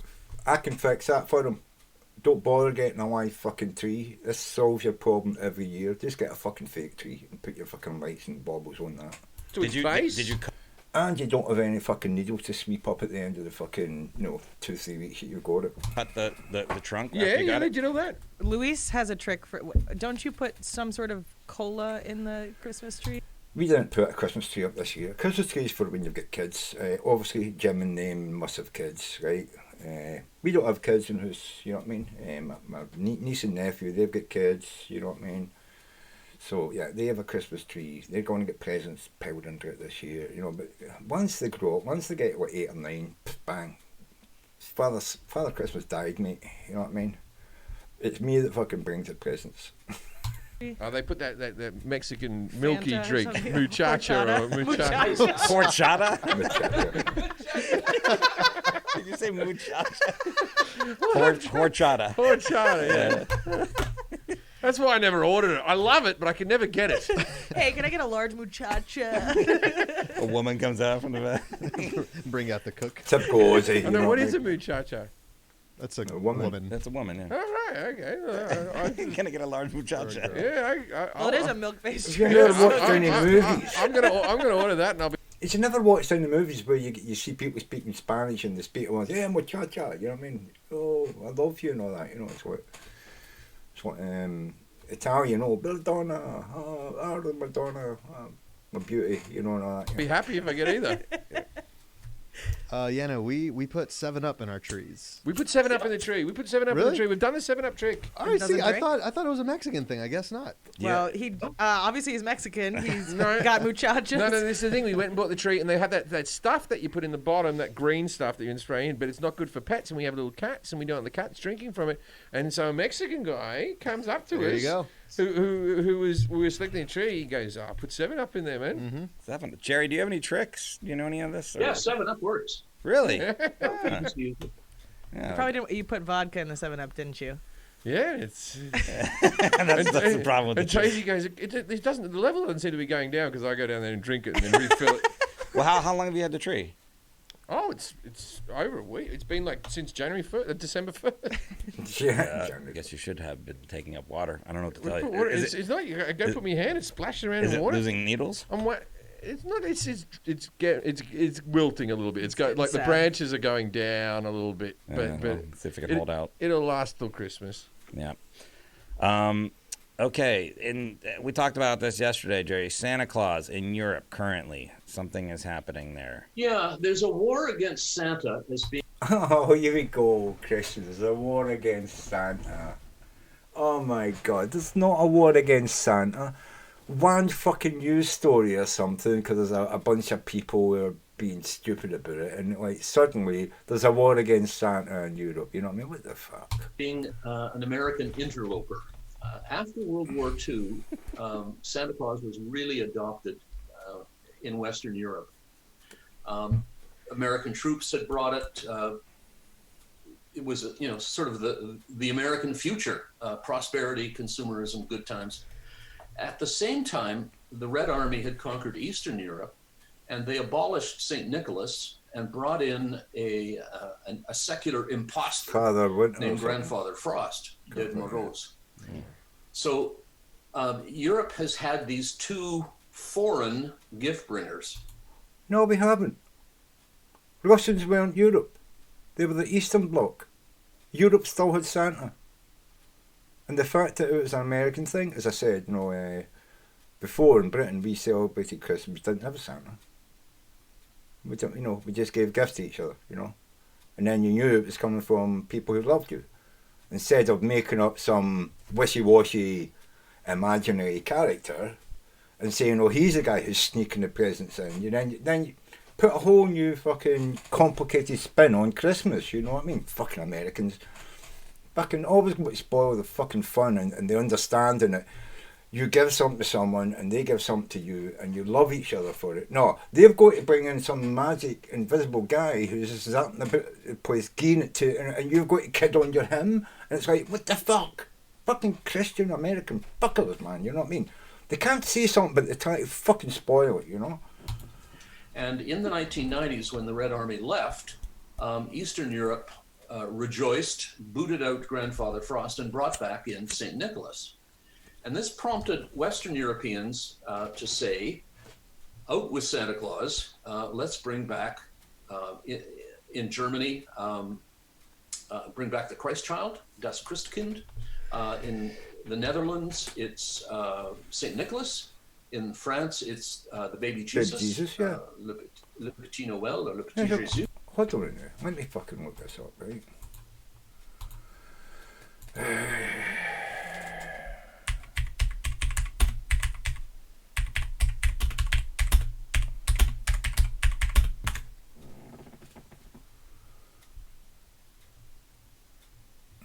Right.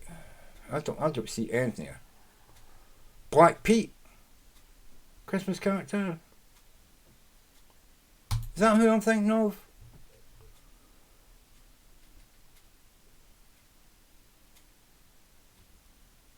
Well, that's just him getting rid of his black. Okay, so that's the Germans, isn't it? Yeah.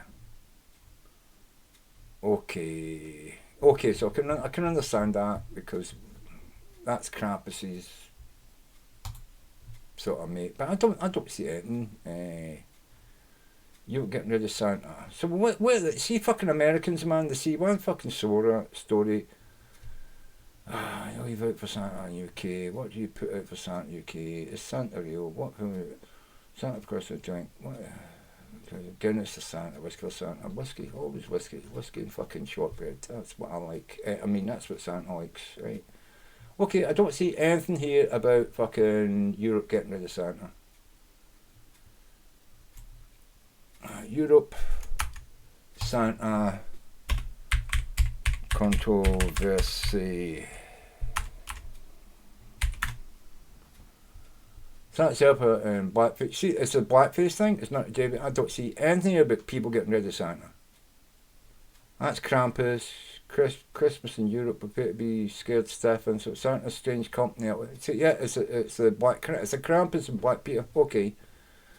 St. Elsa Santa supplies original missile. Right. So what the hell are they talking about? What are they on about? Where is this story? Where is this story? That's the Washington Post. They're not even talking about, you know, us getting rid of Santa. What the hell are they on about? Like, I don't know what they're talking about. Like, I've never heard anything about this in the whole Europe, right? I watch TV, I watch the news in France and Germany and stuff, right? I've never heard anything about us getting rid of Santa. I don't know what they're talking. There's probably like a dozen people gathered outside a fucking church somewhere and say we're going to get rid of Santa. You know what I mean? It's like a dozen or 2 dozen fucking nutters, and now it's a big story. I don't know where they picked it up. Give us a link. Tell us where you got that. I don't believe this. I don't believe anybody in fucking Europe is getting rid of Santa. You know what I mean? It's too ingrained in the culture, mate. What the fuck? So this movement is called patrimonialization, and it's an anti-imperialist.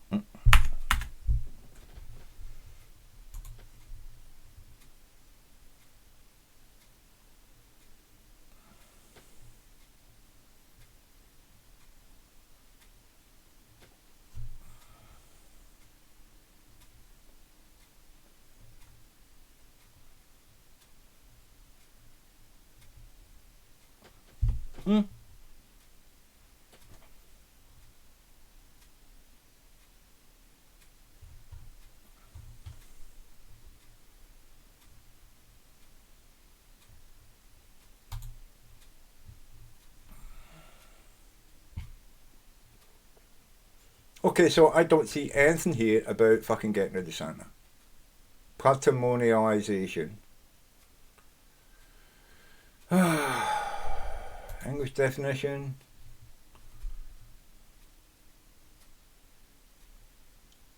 An inheritance from one's father or other ancestor, endowment of a church, patrimonially.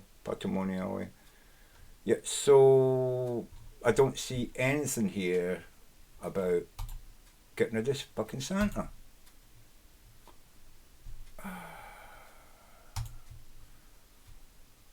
It's quite a new word for it. It means that the notion of cultural heritage is applied to more and more things. I have no idea about how to say that in English. I intend to write patrimony of history, culture, put on threat such objects as manuscripts that become highly prized pieces of art. Right, so there's nothing here about fucking Santa. Heritage recognition. The steady meaning of cultural heritage. Right, so I don't know what the hell this guy is on about. Again, man, see these fucking people, man, they're bringing this shit up. Attempt to bring back traditional gift bringers. Yeah, but we won. We won the war, man. Santa beats all. I thought it was called like Sinterklaas in Holland, right? Sinterklaas? Yeah. Sinterklaas is how he gets taken to North America. And that's the name that these New York poets hear orally. They hear Sinterklaas and turn it into Santa Claus. And he rides on a horse, and he doesn't do this. Typical, isn't it?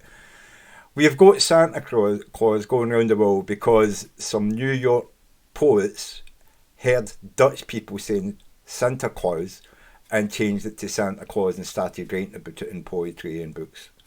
And now the whole world believes in Santa Claus. It's typical fucking Americans can't even get anything fucking right, man. He does horse riding. He wears one of those like bishop hats. pointy hat. And they're so And, fucking happy and you know proud about Black of Pete? what they've done, you know? Indeed. Yeah, Black Pete, there's the war against Black Pete now. Black Pete's almost gone. We went and did a field piece on. Okay, yeah, we did see that.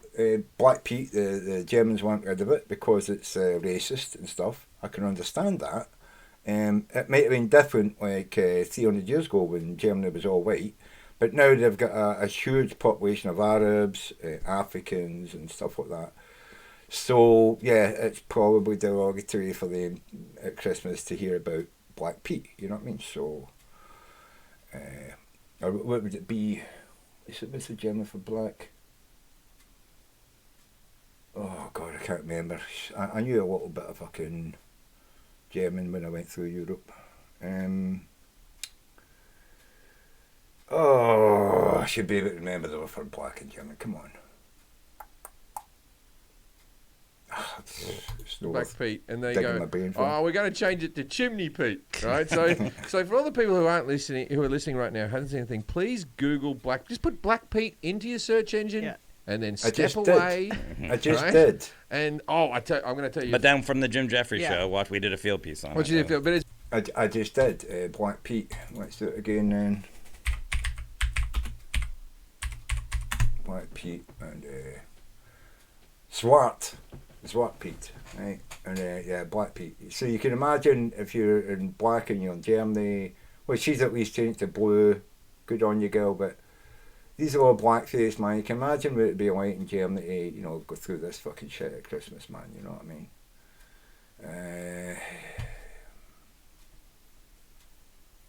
The Scandinavie Dutch country. So the Dutch have Black Pete as well.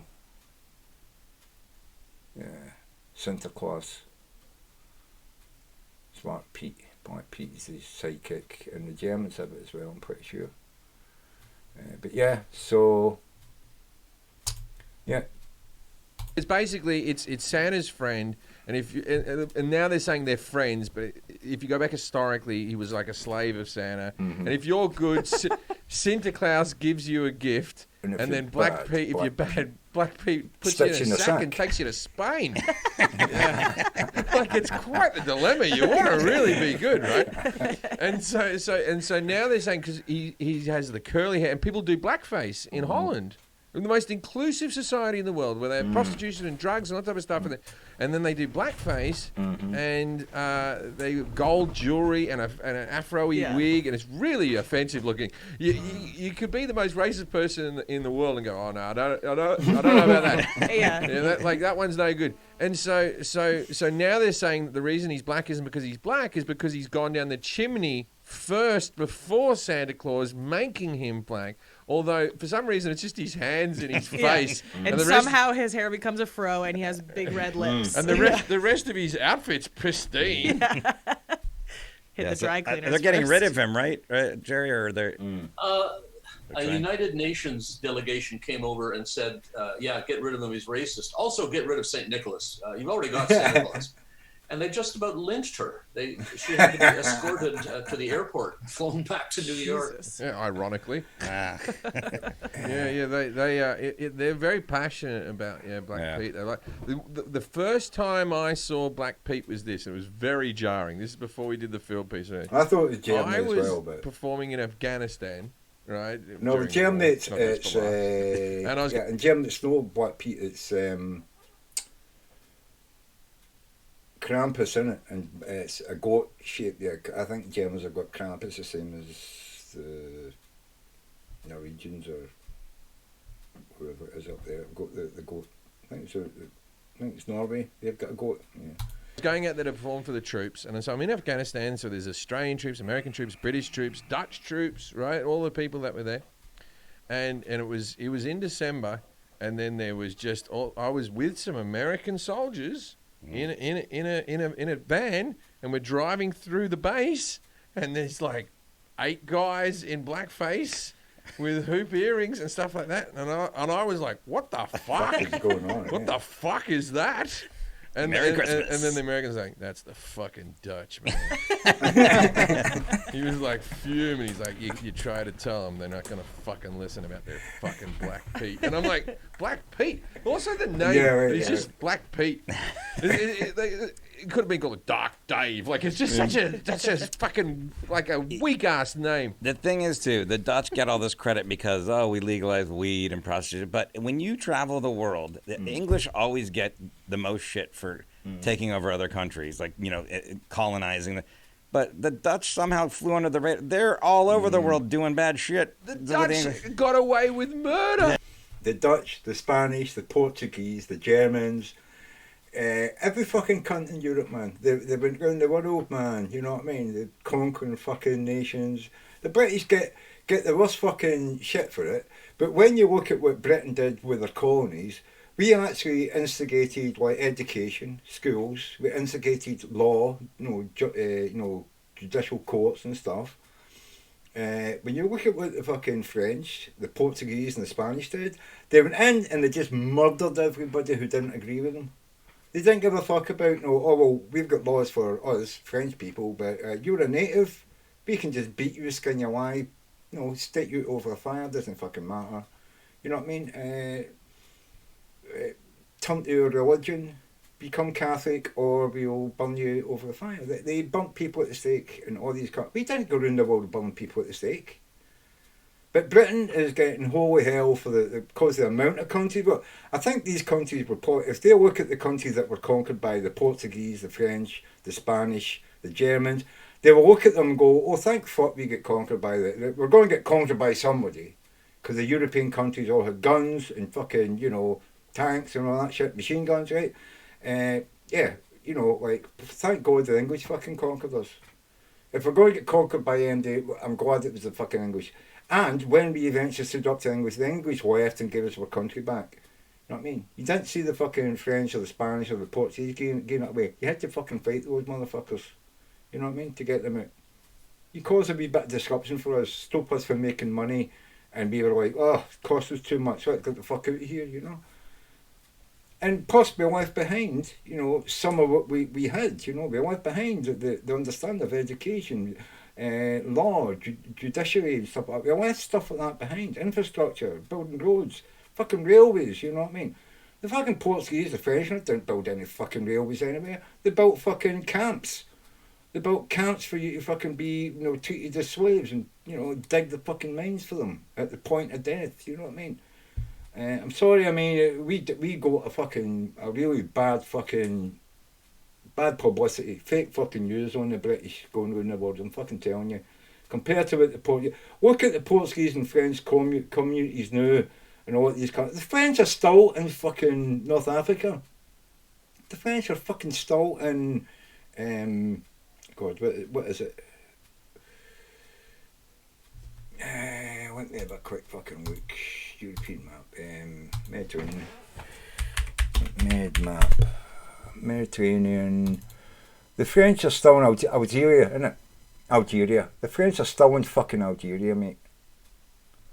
I think Morocco is free now. Let me do another quick search. Who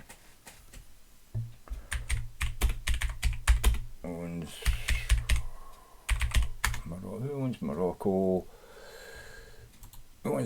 Morocco becomes a French protectorate under the Treaty of Fez. It ends French protectorate after unrest. Stronger days. Spain keeps its two coastal enclaves. Sultan Mahamat. You know what I mean? 57, man. To the fucking. Okay, Algeria. I think the French are still fucking in Algeria.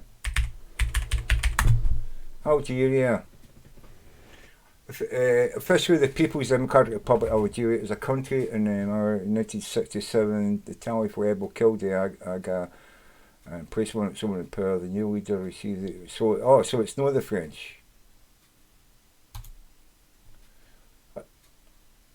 Adopted for independence in a referendum July the 1st, 62, and France recognised Algeria as independent. Okay, so I thought the French were still fucking there. Sorry, France, but yeah, fucking 62 for fuck's sake, man.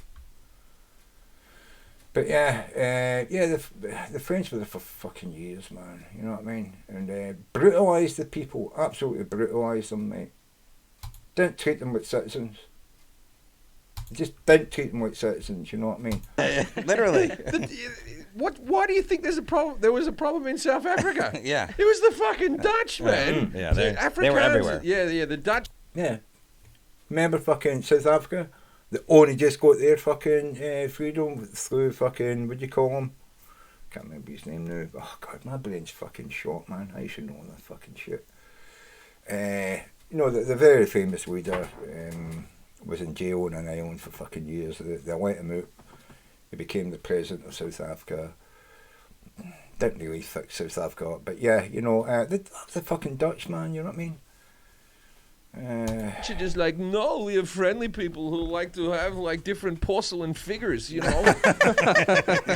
They legalize weed to be like, hey, we're cool, right? Everything's like, hey, just take a joint, man. Yeah. Calm down. The war on Christmas. That's always at the forefront this time of year. There's no war Yeah, on Christmas. it's real. It's There's always real. been a war of one kind or another against Christmas. Oh my God, you saying the war on Christmas is real? Fox fucking News, motherfucker. We talked about the Puritans inside Christianity. They're still around. There's still Christian groups opposed to Santa Claus and the celebration of Christmas. In the United States and England, it takes the form of a debate on how much room religion is going to be given. No, it doesn't. We don't care in Britain. There is no war on Christmas in fucking Britain. A lot of people who never go to church any time of the year go to church on Christmas for the Christmas service. To be with family and stuff. I mean, atheists go to church in Britain at Christmas time. To be with family who are religious. There's no war on Christmas in the UK, motherfucker. You don't know what you're talking about. Why is this guy on this fucking show as a fucking expert? What the fuck? The public square. And Christmas is the time, it's the most visible time for Christianity in the course of the year. So that's when the secularists and the atheists will come out and get their share of the spotlight and argue. No, it's not. Okay, let me just fucking Google, right?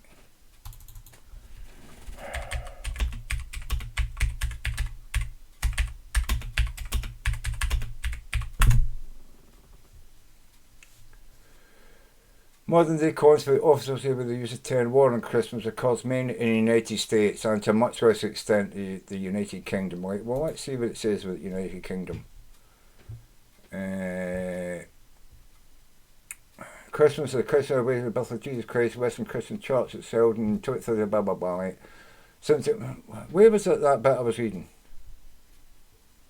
Jewish Africanus history. What the fuck? Where was the bit I was reading? Right, so it's not even giving me the what the fuck is this? What? Present day controversy. I've been using media to denote Christmas-related controversy. The term was popularised by conservative commentators such as Peter Brimble, Bill O'Reilly, beginning of the 2000s. It's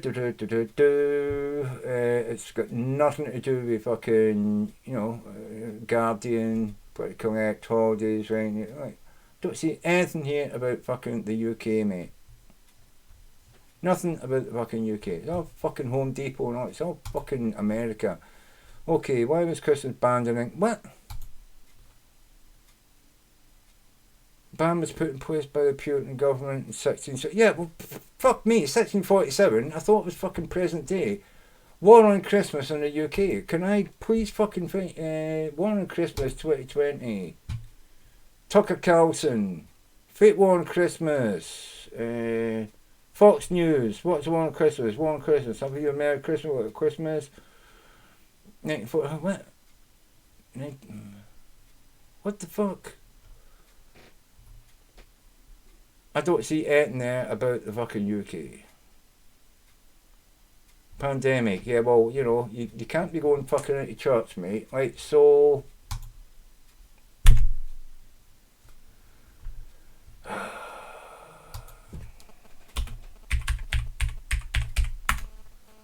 Britain. Warstone has Dudley teaches about Christmas in the realms of the experience 2020. Two members of the British Armed Forces arrived in London at Christmas Eve in 1939. What? 1939? What? The expression the war on Christmas has been used in the media to denote Christmas related controversies like the United States, and the United Kingdom has become common for some of retrieved 2nd October 20. What?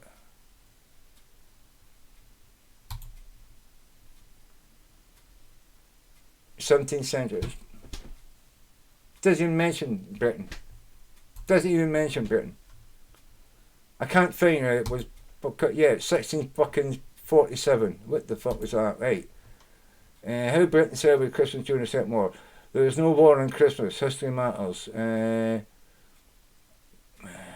December 1920, similar but fewer complaints have been made in the UK. Say about the use of the phrase Winterval instead of Christmas. But yeah, so what? Is it not normal for people to just say, well, I'm not a Christian, I want to say happy holidays? What, you want to fucking pick on me for saying happy holidays or season's greetings? You demand that I say Merry Christmas. I think you've got a war on me. You know what I mean? What the fuck?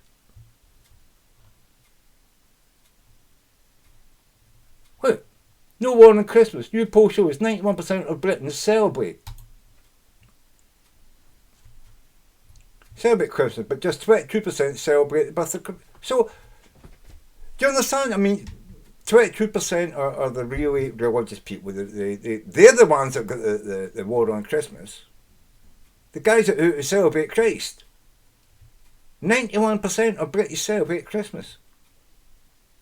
Where's the war on Christmas in Britain? These fucking idiots, right? Fuck me, man, right? About it. But it's not an invention of Bill O'Reilly. It's real and takes all kinds of different shapes. No, it's not Isn't fucking it one of those real. things, though, that, you know, you can just choose to ignore it. Like, I know that people don't want you to say Merry Christmas or whatever. I say Merry Christmas. And if someone told me I don't Happy like holidays. that, Happy Holidays. I don't give a fuck. Say Happy Holidays. Yeah. I say Merry Christmas. I people say who get Merry upset by the Christmas. Starbucks What the fuck? cups. I'm an I atheist. don't I think say Merry Christmas. That all feels so manufactured to me, though. It feels like one of those things that, like, It is manufactured. I'm an atheist. I don't believe in any gods whatsoever, right? And Christians are just one mere god away from being atheist. You know, like me. You know what I mean? I've disavowed the hundreds of thousands of gods there is in the world. I don't believe in any of them. And you know, Christians believe in one, and Muslims believe in one. And if they just don't believe in that one, they'll be just like me. You know what I mean? They don't believe in all the thousand others. Thousands and thousands of other gods all over the world. They don't believe in any of them. Right? And does it matter whether I say Merry Christmas, Happy Holidays, you know, Season of Greetings? I'm just used to, you know, from a child saying Merry Christmas, Happy New Year. That's what I say. I'm an atheist. I don't think it's a religious fucking prayer or phrase or anything. It's just wishing people a happy fucking time at this time of year. It's called Christmas, so happy fucking Christmas to you, you know. May your fucking God go with you. I don't even, you know, want you to stop believing in your God, you know what I mean? I just don't. I can't believe in them because they don't appear to be real to me, you know. It's like the Tooth Fairy and Father Christmas, Santa. I don't believe in Santa anymore. And I'm not going to start believing in Santa if people, you know, if everybody around me started believing in Santa again, you know what I mean? I would still not believe in Santa, you know. But he's saying that this guy saying, oh, the war on Christmas is real. How does he fucking quantify that? Give me evidence, give me proof that there's a war on Christmas. 4 people tweet about, and then BuzzFeed picks up and are like, people are fuming about this. Like, I've never met anybody who actually cares about this. I think it just got introduced as like, hey, let's be more. Well, you just met one. This guy that you're talking to, he fucking cares about it. He's saying there's a real war on Christmas because he's a Christian, and he wants everybody to be like him. You know what I mean? I mean, this guy has got no fucking tolerance for other people. He wants them to, demands that they be with him, otherwise there's a war on his beliefs. You know what I mean? It's fucking ridiculous, man. Inclusive and say Happy Holidays, and then people went ape shit. There was talk at one of my friend's kids' school, not the school that my kid goes to, but I don't want to get in trouble with them. Where they wanted to change it to Winterfest or something like that. If you don't want the Christmas, don't have it. You can't. I'm for that as well. Look, it's Christmas, right? You don't have to be religious to worship Christmas or celebrate Christmas. But you also don't have to say Merry Christmas, people. But you are celebrating Christmas. That's what we call it, right? Now, if you want to, you can go the other way and become like a pagan and say, I don't worship, celebrate Christmas. I celebrate the winter solstice. Well, that's up to you. You can do that. I'm happy to meet people saying Merry Winter Solstice or Yuletide and or whatever. I don't give a fuck. You know what I mean? I'm not going to think there's a war on me celebrating Christmas by saying Merry Christmas or Happy New Year or fucking, Happy Holidays or Season's Greetings, you know what I mean, when I meet people, because I'm not wishing them, I'm greeting them, so it's a Season's Greetings. It's a season. It's the season of Christmas, you know what I mean? It's the winter season, it's the winter solstice. There's hundreds of millions of ways you can look at these things and not fucking think that people are attacking you because they're not saying the same words as you, Like, I walk up to someone and say, how are you doing? They say, hiya, mate. I'm not going to go, oh, you've got to say how you doing. I'm not fucking shaking hands with you if you just say hiya, mate. That's not what, you know what I mean? We could be arguing about every fucking phrase people say around the fucking world and we'd all be fucking fighting each other. Fucking Christians, man. Get your fucking heads out your fucking ass, man. Can't just hijack it and call it something else. Yeah. Well, yeah, back to the trees. When did... Yeah, he just said, oh, hijack it and call it something else. Well, it used to be called something else. It used to be the solstice. And then the Christians came on and hijacked it and called it Christmas. So who's hijacking what? Fucking Jim. Hey, Jim, fucking sort your fucking shit out, man. It was the solstice thousands of years before fucking Christianity came along, mother. Effer. Right? So don't be saying people are fucking hijacking it by trying to take it back for what they want. I'm happy not to fucking bother with all this shit and just call it fucking Christmas. You know what I mean? It's what I was brought up in. But some people take, a different view on things.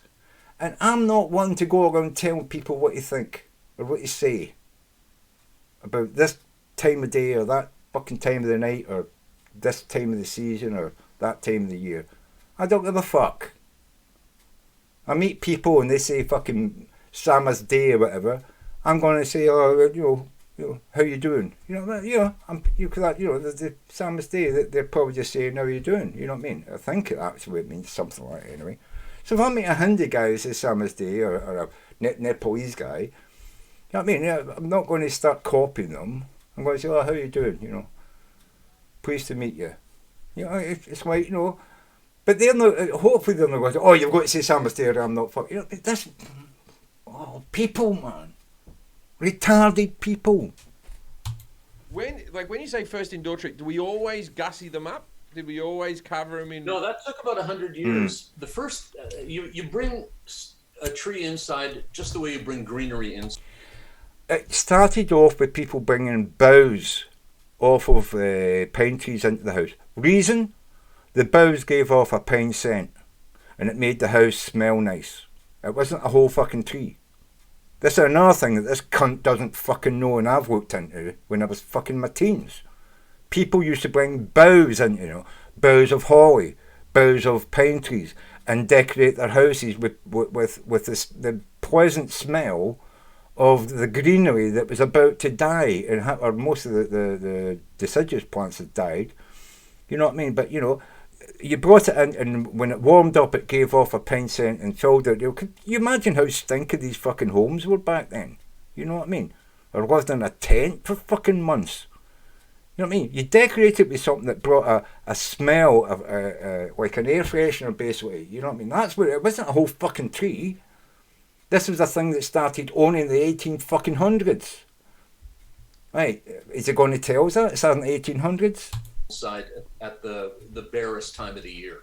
So you bring in, ferns and cypress and holly and that kind of thing. Yeah. And somebody in Germany got the idea to lop off the tops of Christmas trees, the tops of fir trees, bring them indoors and hang them upside down from the ceilings as a bough, a green bough to remember.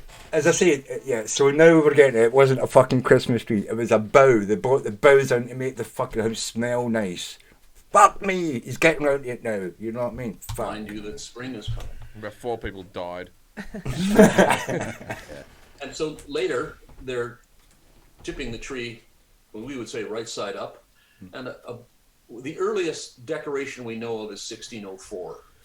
And since then, they used to be tabletop trees. And since the 19th century, they've gotten full-sized. Bigger, yeah. And they're sustainable, aren't they, Christmas trees? They're a farmed product, right? Mhm. So you don't have to feel bad about doing them. They're a sustainable thing. Well, back in the 16, 17, 1800s, you didn't need to bother about farming. Trees grew wild, and there wasn't like a billion fucking people living in fucking Europe, you know what I mean? So there's plenty of forestry around, you know. Still had wild fucking animals, you know what I mean? In the 1600s, running about the fucking woods, you know what I mean? More than just fucking deer and sheep, you know. And you can always rent them. There's people who will rent you a Christmas tree inside soil for the year, then you give it back. Huh? Like in a pot? That's like a newer thing, right? And you could have the same tree for 20. In fact, I was going to buy a small Christmas tree. It's only about 2 foot in a pot. I was going to buy one of them from fucking Aldi's this year. I can't remember what they were, about 29 quid, 30 quid. But no, then I could have planted it out in the garden after Christmas. You know what I mean? Keep it through Christmas and New Year into the spring, and then I could plant it out in my back garden. You know what I mean? To give me a tree. You know what I mean? And then we could just have decorated that in the garden. I was thinking. You know what I mean? No, you can buy these fucking lights, strings of lights with the fucking little sun fucking. The little fucking sun thing, you know, it catches the sun during the day and turns the lights on at night when the sun goes down, you know. I was thinking of doing that for next year, just decorate those lights and stick the fucking, you know, the sun detector, the sun absorbers, you know what I mean, it just lights the tree up at night, you know. I was thinking of doing that for next year. I was going to buy one and plant it out in the garden in the spring, you know, so, yeah, but yeah, you years. They just like repot it every year after you give it back. Is that more expensive? I don't know. Oh yes, of course. But I'm only renting the bloody thing. It's your tree now. You adopted it. Yeah, you buy it. You can do whatever you want to. Throw it out, make fire out of it. Yeah, it smells good. The real ones smell good. I haven't had a tree for years, but now that I have my own place. Yes, they smell good. That's exactly why they started bringing boughs into the houses. And they were doing that for 1,000 years before we fucking started Christmas trees. He's saying, oh, they only started doing it the second. No. People have been doing it for thousands of years, decorating their fucking tents and their little fucking mud huts with fucking boughs. Boughs of holly and boughs of fucking evergreens and stuff like that, you know what I mean? To bring some smell, you know, into freshness into your room during the celebrations when you're inviting your neighbours round for a meal. It was a thing you invited, not just your family, but your next door neighbours, and you shared. They would bring food, and you would cook and share it. You know what I mean? God damn. People used to be friendly to each other, and now we're all fucking separated by fucking fences and fucking bullshit and. You're not like me and all that. The whole point of getting together with your neighbours is to make sure you stay friends through the rest of the year. And if you have a dispute over fucking land boundaries, you're able to talk to each other, and you're not going to fucking start throwing things at each other and fucking, setting each other's house on fire. Like it is today, it's like, fuck me, man. We were much more civilised fucking 1,000 years ago than we are today. Christianity is a lot of fucking blame for that as well. You're not the same Christian as me. And then, now we've got fucking atheists to fucking, and unbelievers to fucking, let's burn them at the stake. Fuck me, have you seen the fucking shite we went through in Europe? Murdering each other. The same fucking religion. Protestants and Catholics still believe in Jesus, but murdering each other, burning each other at the stake, burning each other's houses down, killing each other to steal their land. Goddamn fucking religion, man. It's fucking... That's why I'm an atheist. I can see that. Politics is the same fucking thing. I got a fake tree to start off with this year, and we're decorating. It's nice. I'm I'll tell you allergic this, to I them. loved Christmas as a kid, and then there was a dark period of Christmas. I love Christmas now because I have a child, and I've always liked. Even in there was an era that the time that I lived in England for 10 years, there was some dark Christmases, man. Yeah. There was some. Me and my friend Jason Whitehead was involved. I won't say the other person's name in case they're offended. But we used to have what we call a white Christmas, which just involved three blokes without a family doing a hell of a lot of cocaine. That's festive. That would have been a dark Christmas. Exchange any gifts? No. Okay. Didn't exchange gifts. All right, Jerry Bowl. I've had Christmases away from home in my teens and early 20s, and I bought gifts for my neighbours, sent them cards, invited them round for, like, not eggnog, but invited them round for like snacks in the evening, and a drink and a chat, and stuff like that, and got invited out to their house, maybe not the next day but a day after, whatever. And then New Year was my big celebration. I would make sure that I invited everybody in the close, like, have fucking like 20, 30 people in the house, and I would buy a lot of drink and get everybody drunk and all that. It was good. What? I don't know. I'm just fucking a good person, I suppose. My God, man, the amount of people who fucking hate their neighbours and don't get on, and why? Because they've never spent any time to try to get to know them and accept them for who they are and understand they're not going to be like you. But how are you ever going to know whether you need to change if you don't get to know other people who are different from you? You've got to make that attempt.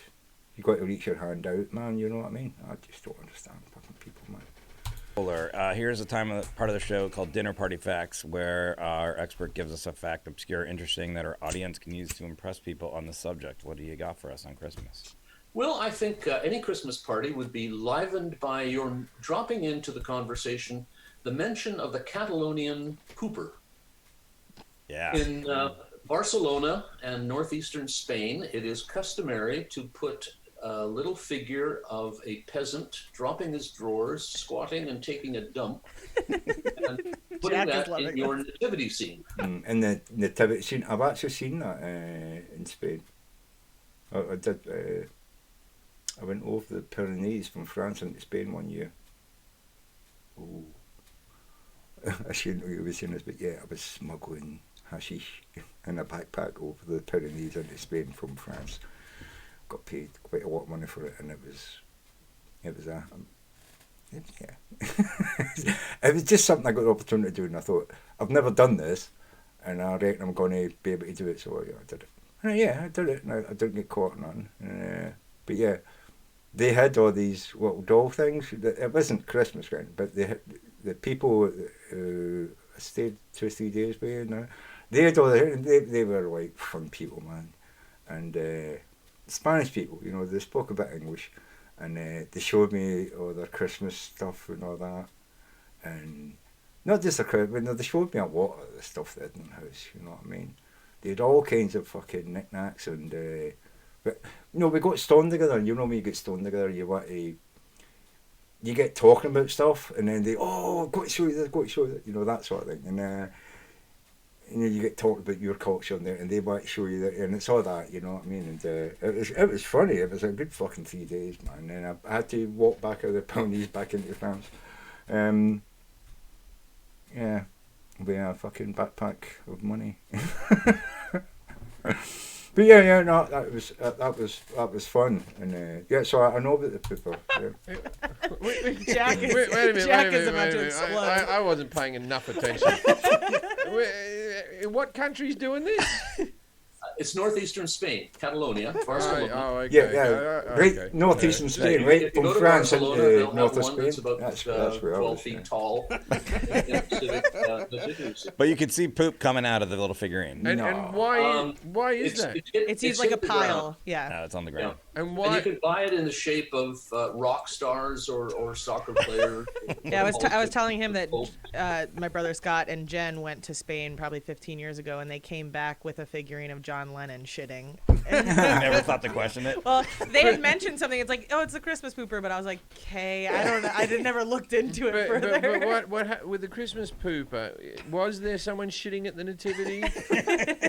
I'm sure it was. Indoor plumbing had yet to be invented. And it's an animal barn, so manure would have been part of the original Christmas. You asked why. Do the Spaniards find this a humorous thing, or Yes. do they take it seriously? No, it's a humorous thing. It's a little. It's something that they own. They're proud of it.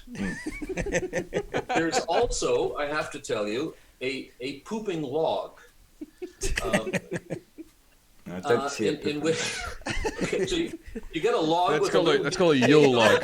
Yule log, yeah. And you feed it during the course of a week, and then you cover it with a blanket. At Christmas time, the kids come with sticks and beat it, saying "shit, log, shit," and out come little presents. Wait, and that's in Spain too? Northern Spain, southern France. Is that where dropping a log came from? That reference? Like that's... No, I think it looks like a log. I don't know.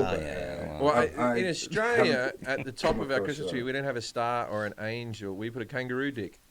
Oh, no, you don't. We do, yeah. An erect kangaroo dick, and the scrotum hangs down, and then Shut up. And then we go to all the little children come around. And we go, "What's in the scrotum?" And then you're like, one kid tries to climb to the top, and if you can get to the top and get to the scrotum, they get the present. It's normally a lolly or a testicle. Yeah, and that represents what? Yeah, I think Jim's just making that up. Doesn't want the Spanish to do their story. That's going in the book. What does the pooper represent? Like, again? Fertility. Yeah, that doesn't make Wait sense. a minute, that doesn't make sense. Yeah. I get my wife and I go, come over here. I want to show you how fertile I am. What I gathered from the people in Spain, it's their understanding of making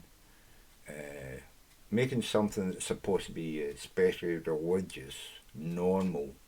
You know what I mean? It normalizes the scene so you don't see it as only for one day a year. You know, you should be remembering the nativity throughout the whole year, and this sort of normalizes it and puts it in a perspective of, you know, humanity. You know, it's just a normal action, or, you know, and it's funny, it's humorous, and, you know, because I mean, Christmas can be very, if you're a heavy religious person, Christmas can be very heavily sort of like, you know, pressing on you about all the things you've done wrong, you know, all the things you might not have told your priest, because these were Catholic Spanish, you know, which most of them are. I don't think Protestantism is very big in Spain. So, you know, they go in and they confess, but they don't confess everything, and then they've got these, you know, they've got pressures on them, you know, oh, I didn't tell the father everything and all, you know, and this is what normalizes it and makes it so you don't continuously think of, you know, the big picture, and God's going to judge you and all that. It's humorous. It makes it more human. Is what I know. I don't know exactly if I'm saying it exactly, but that's what I got from what I was told. This was in the 80s when I was in my 20s. So yeah, I found it humorous. I found it, you know, endearing, you know what I mean? There's a bit of real humanity in there amongst all the magic, you know what I mean? And I think that's what it is. It's a bit of humanity in amongst the magic, you know. Why in the dining room, Jim? Well, that is definitely a good dinner party fact. Jerry Bowler, we want to mention again, has author of many different books. The World Encyclopedia of Christmas, a Santa Claus, a biography, Christmas in the Crosshairs, the World's Greatest Christmas Stories. This one sounds really interesting too. God and the Simpsons, the Spirituality of Springfield. I don't know if that's a Christmas book, but that just sounds like an interesting. Yeah. But the Simpsons was, at least when I did this in the 90s, the most religious show on television. Yeah, Reverend Lovejoy, they still go to church. Oh, yeah, everywhere. Flanders. Flanders is super religious. And there was the fact that, like, George Bush said, we need more families like the Waltons and less like the Simpsons. And then there were people like, they go to church. I know what I'm going to finish up with, guys, right? I know what I'm going to finish up with. Jerry is Gerry, and then bowler like a bowler. So please look him up and buy one of his books if you are interested. And do you something else you want to promote or say, Jerry? Sorry. No, just Merry Christmas to everybody. Merry Christmas, Merry Christmas, Jerry. Thank you for coming on the show. I could have talked for another hour on that. Yeah, okay, right. I'm going to finish up with something here, guys, right? Going to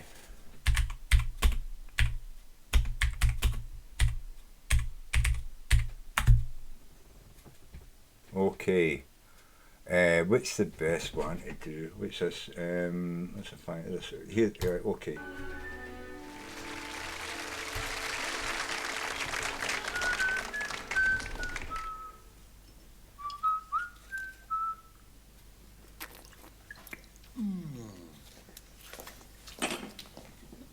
Everything all right, Petal? Everything's fine, good. Right. Well, we'll go for a take then. Get the old buzzard in. All right, Reverend, we're ready for you.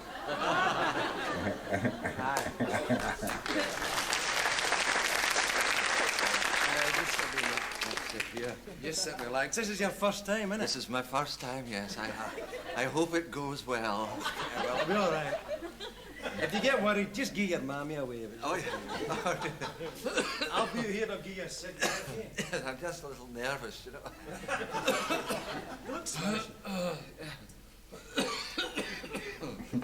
Sorry, it's just a wee frog in the throat. Some of these sip of water, you know what I mean? Oh, you guzzled that, dude. Okay. Didn't no taste it very well. That's funny water.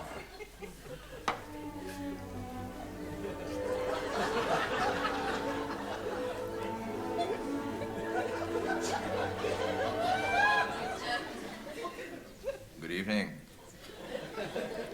Each night this week I shall have the pleasure of coming into your homes and chatting about normal, everyday things.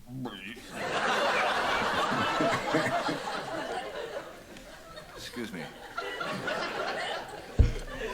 Things which sometimes turn out to be anything but normal. And certainly don't happen every day. I'm thinking, when I say that, of the Good Samaritan.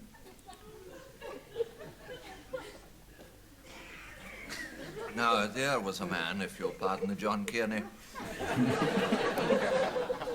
who had no idea when he got up that morning that he was going to go down in history. As it happens, he failed his geography and physics as well.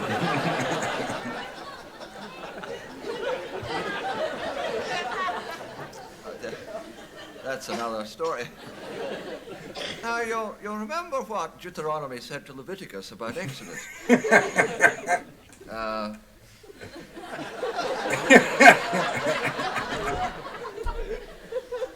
So if you remember, there's no point in bringing it up again. Now,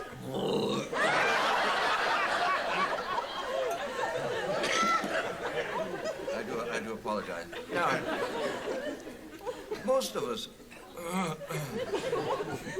us have, at one time or another, have had the opportunity. The opportunity of being a good Samaritan at one time or another, without perhaps being aware of it.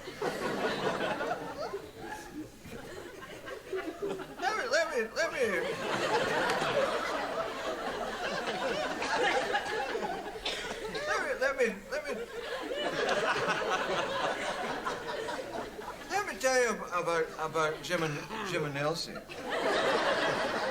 That's not their real names, of course, but we'll call them Jim and Elsie in order to protect the innocent.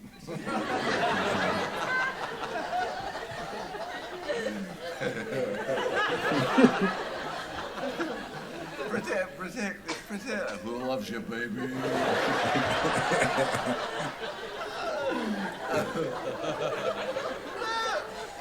You know, when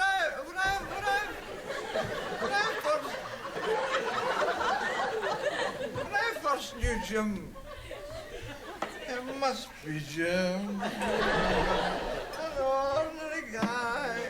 When I first Jim knew Jim. He was a happy-go-lucky, devil-may-care, don't-give-a, for instance.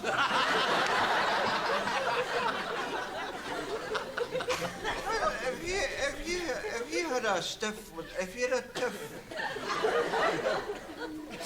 a tiff with Elses, eh? It's lovely water there. Where do you get your water? Anyway, Elsie would always say to Jim, because that was the real names, you know. And everybody knew the real names. So this is an old comedy show, Scotch and Guy, I think it's called, isn't it? Is it the Scotch and Guy? Ricky Fulton, Reverend I Am Jolly, it's something Scotch and Guy, yeah. Wait, you know what? Let me just quickly run you through this and you'll get... Oh no, that's an hour. No, we can't do that. Okay. Yeah. We're friends of Big Alex. Okay, no, yeah, that's the one, right? It's only 5 minutes.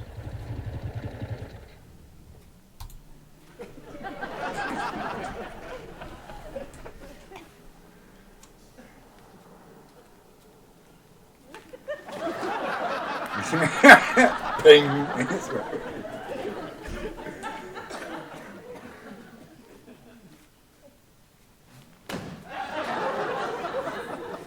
Okay, Stella, out the car. Out the car, pal, I said quick. Fast. Hey, listen. He's a well-known cop on TV at the time. Don't talk, pal. Don't say a word. Do we stub You're in nose enough cop trouble on as it is, TV? you know what I mean? I can't good. The number of bylaws and road traffic regulations that you violated, so just keep your mouth shut. Now listen, No, you listen, pal. This is the police you're dealing with. This is the police. It doesn't say kiss me quick up there.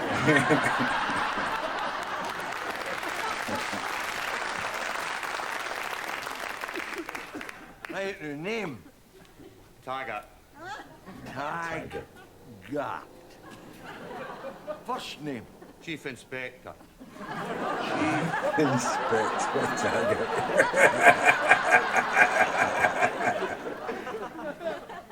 Inspector? You mean like on the buses? No, you dunderhead. No on the buses. I'm a police officer. Away.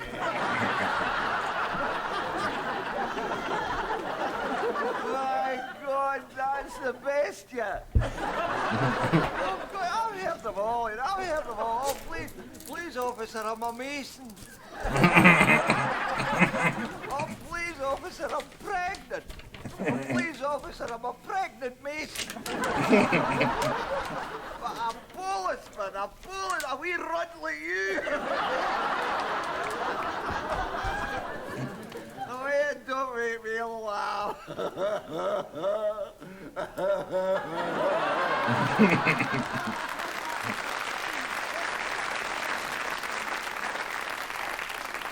Well, maybe I could let you off with a warning now.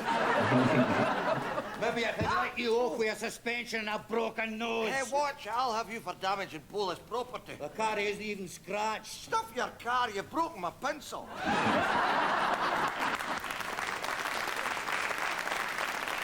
Anyway, how was that to know? I mean, you don't look like a policeman. You look more like a Jehovah's Witness. I'm in plain clothes. Oh, well, you stick in, son, and maybe one day you'll get a nice uniform like mine. You're burling you. I'm on a crime. This is a stakeout. A stakeout? It's a hell of a place for a barbecue. There's enough of a nice wee picnic spot. A stakeout, you idiot. I'm watching that building over there. I got a tip-off this morning about a suspect. I'll give you his description. Over 6 feet tall, below average intelligence, with a permanent vacant look on his face. Hey, this couldn't be you, could it? No, I'm no 6 feet. Just a minute. If he's in there, why are you here? I'm waiting for backup. Oh, well, your waiting's over, pal, because you've got my backup. Listen, you're right.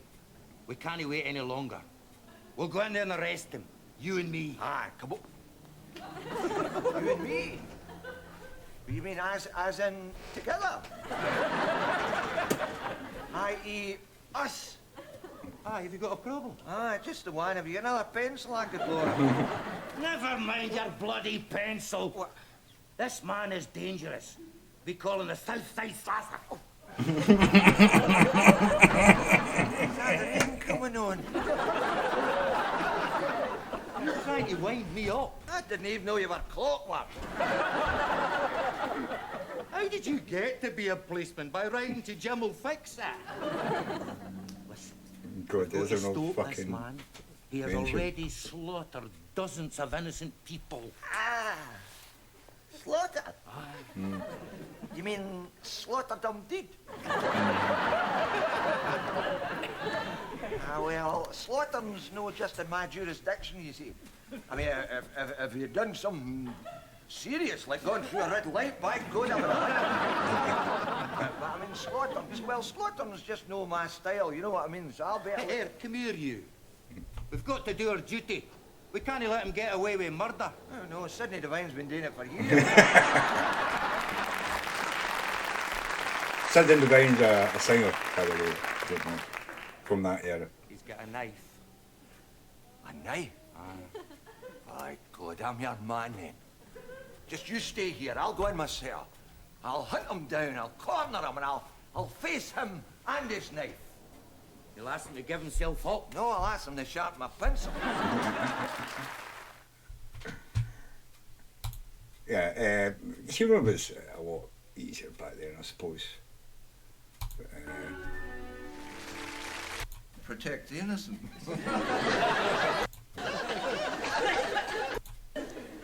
Most of us have, at one time or another, have had the opportunity. Let me. About Jim and Elsie.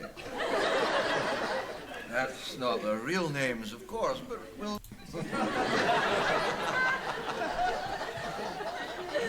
I think this is really Protect. Who loves you, baby?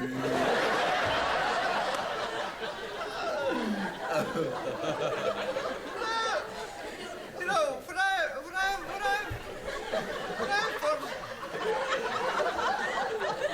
I first knew Jim, it must be. He was a happy-go-lucky, devil-may-care-don't. It's lovely water, lad.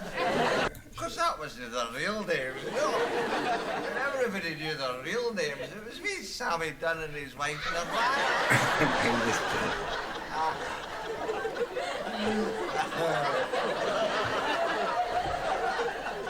Big Nirvana. I lived up a close and party. Right next to the mines, you know. The mines was up a close and all.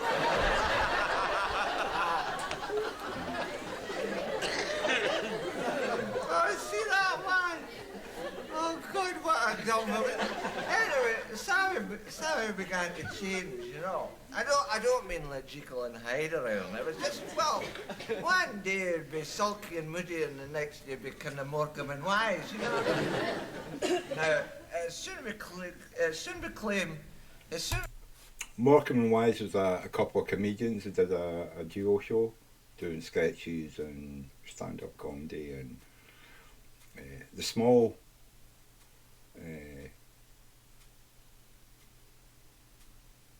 Is it Ronnie Barker? No, it's Morecambe and Wise. Is it Ronnie Barker and Ronnie Wise? Not Ronnie. Morecambe and Wise. I'm mistaken, but hold on, right. Let me do another one. Morecambe and Wise. Oh, right. No, Morecambe and Wise are a big and a wee guy. Okay, right. I'm thinking the two Ronnies. That's what I was thinking. Sorry. Right. Continue. We'll get this out. I'll try and show you why he was called the Reverend I Am Jolly, right? Because he seemed to be jolly here, didn't he? Sammy was in the booze. Sammy was on the booze, yeah, right. Yeah, like you. Every night he was stoned out his skull, you know. I tried to do what I could, so I got him to get in touch with the Alcaponics analogy. Alcaponics analogy, right. It's quite clearly an archipelago. It's marvellous water, that's what. Where in God's name do you get your water? I think I'll need to get in touch with the antiseptics eponymous as well. To resign. Anyway, this night, Big Nirvana and me goes home to find wee Sammy on the floor. I'm so very convoluted. And the bath was running, the water was running down the stair, out the clothes booth. You've never seen so much water. No, it's good water, is it? No, this. It was rushing, it was pouring, it was streaming. Hey, would you excuse me for a I feel a prayer coming up. I'll be back in a minute. Gonna keep my place. Right, let's see if we can get a proper Reverend I Am Jolly. These were always what most women. There we go. Right, let's see. He goes. Last call. Right. He's supposed to be a joke, you know. He's called the Reverend I Am Jolly. Right.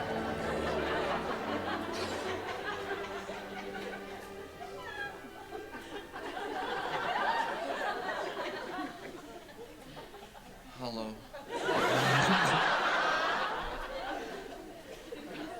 Do you ever get the feeling that life's just one great disaster area? That some mornings you just shouldn't get up, that everybody and everything's against you? So do I. Yes, it'll maybe surprise you to know that I'm not always the chirpy, happy-go-lucky chap I make myself out to be. So this is my message to all of you. Keep smiling. It's worth remembering what Plato once said. Quae ferunt vitia, more sunt. I don't know what it means, but it's worth remembering.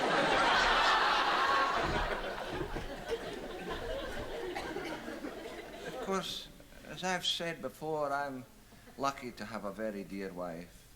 I don't think you could get a dearer wife. Ephesia. She's a remarkable woman. On Monday, she just made up her mind and went into the hairdresser and had all her hair cut off. She came out looking like a new man. Mind you, I have to admit, she's always had a sort of masculine appearance. I think it's the moustache. Indeed, for the first 3 years of our courtship, I was convinced I was still going out with the boys. But like me, she has this great ability to see the funny side of things. When I told her, for instance, that old Mr. McCorkindale had died intestate, She remarked it was probably because he hadn't had enough roughage in his diet.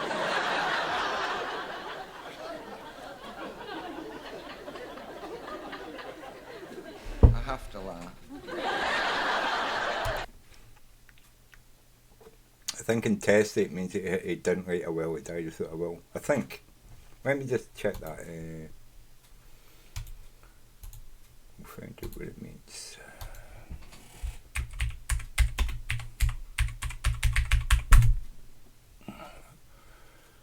Yeah, person dies without leaving a will, so I was right there. Okay. So, It's as much as my life's worth. Not that there was much to laugh about last week. The church concert wasn't exactly what you describe as the acme of show business. To start with, the grand piano fell off the stage and became an upright.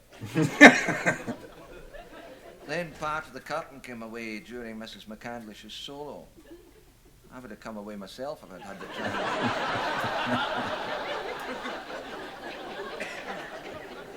Although I was quite glad I stayed when almost immediately a piece of scenery fell and tore off the front part of her dress. It was pure irony that it happened while she was singing These Are My Mountains. Still, we made a clear profit of 96p, which has been put to the roof repair fund. That means we can buy another slate. Then on Sunday, old Mr. Pettigrew had a disaster with his organ. You go to mail in the... This is probably the 70s. The church was going through a terrible period where all the churches need repaired, and every time you went into a church, whether it was a Catholic church or a Protestant church, they were always begging for more money, you know what I mean, to fix the church roof, you know. And this was before people were even stealing their lead off the roof, you know. That happened in the 80s. And then they needed more money to fix the roof again, you know. But yeah, I mean, a lot of these churches were pretty old. They were like 100-year-old, some of the churches, you know what I mean. And they really did need it. The roofs were leaking and stuff, you know. And they were always asking about, and it's like, you wonder why they couldn't just say to, you know, Rome, we've got a lovely church here, we've got a good congregation, but they're poor, and could you know, fund us some money to repair the roof, and I'll get the parishioners to pay for it over the next 10 years, you know. But no. The richest, one of the richest companies, you could know, the Catholic Church, you know, Rome, Vatican, one of the richest fucking organisations in the world, couldn't afford to pay to fix the roofs of their churches, to minister to the people inside churches that didn't leak, you know. But no, they kept battling on about, you know, put more money in the plate to fix the roof, you know. We're going to have what do you call it, a sale, we're going to have you know, please cook something at home, bring it in, and we'll have a sale of cakes and donuts and all that, you know, and soup and all that to raise money for the church roof, you know. The 70s were a horrific time for churches, you know what I mean. Even although these organisations are some of the richest organisations in the world, they wouldn't pay for their churches to fix their own fucking roof, you know. It's a bit like, say, Costco not paying to fix the roofs in their stores, you know what I mean. But still expect people to go there and buy shit that's fucking damp and wet because the roof's leaking, you know. Into churches, and you know, there's certain pews you wouldn't sit on because they were, you know, there's a leak and there were all puddles on them. They wouldn't wipe them with a fucking towel every now and then, you know. And then those pews were fucking ruined. They just throw them out, and you know, you have spaces, and you know, within a couple of years you have spaces there to take the pew, because the wood would all absorb the water and fucking work, you know. The 70s were terrible for churches. But I suppose 100 years ago, you know, nobody, you know, anywhere did anything without going to church. Everybody went to church like 3 days a week, you know what I mean? But by the time we go to the 70s, people like me, I was like, through the 70s, I was a teenager. I wasn't going to church, you know what I mean? I was out there drinking, smoking, you know, getting stoned, looking for my hole, you know, looking for sex. You know what I mean? I was a young, virile man when I was in my 14s and 15s, you know what I mean? I was looking for, had the horn or not, you know. I wasn't interested in the church. I would go to church maybe 3 times a year when the school made us go, and that was about it, you know. Anyway, but this is the Reverend I Am Joy. But you can see how Joy is, you know. And that's the play on words, you know. The Reverend I Am Joy, you know. Ian Miller Joy, or whatever his name is, and he's a miserable sort of dour, oh, life is pressing down on me kind of, you know, reverend, you know. It's an antiquated old thing that it should have gone in the rubbish heap long ago. Not unlike old Mr. Pettigrew. Honestly, the time that's spent between hymns while he fiddles with his feet and changes his combinations. Anyway, old Mrs. Agnew pumps for him.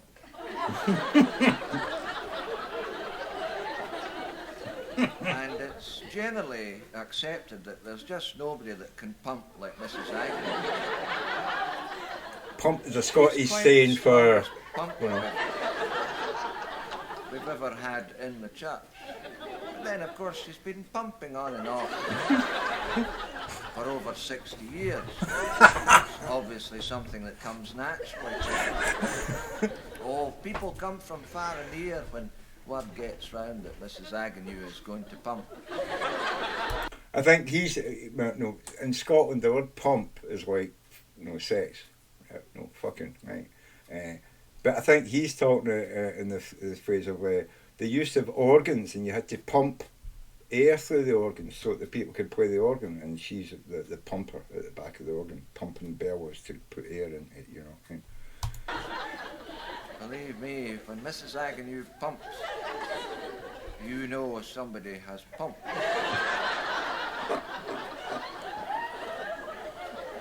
However, most unfortunately, last Sunday during evensong, Mrs. Agnew was pumping away with her usual zeal when quite suddenly her lever broke.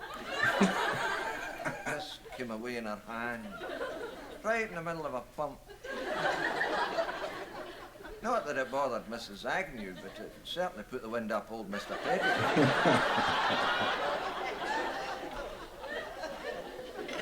So the moral is this. Wherever you be, let your sense of humour prevail.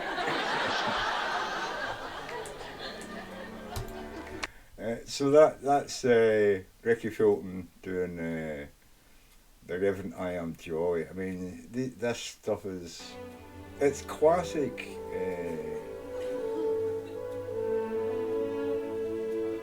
Do you want to let this?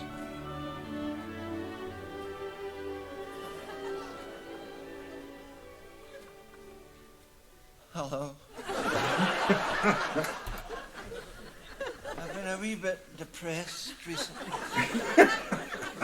Not that I ever show it, of course. Now, sometimes I feel I'm just not appreciated. No, I do. When I think of the hundreds of people I've helped over the years, a cheery one here, a comforting one there, a shoulder to cry on. I know I should be doing these things for them.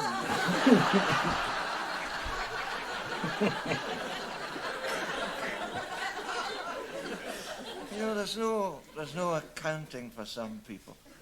Look at my brothers in the church. They were obviously jealous of my GAFTA award. Strangely enough, I've just been reading about love and jealousy in what do you call it, the Bible.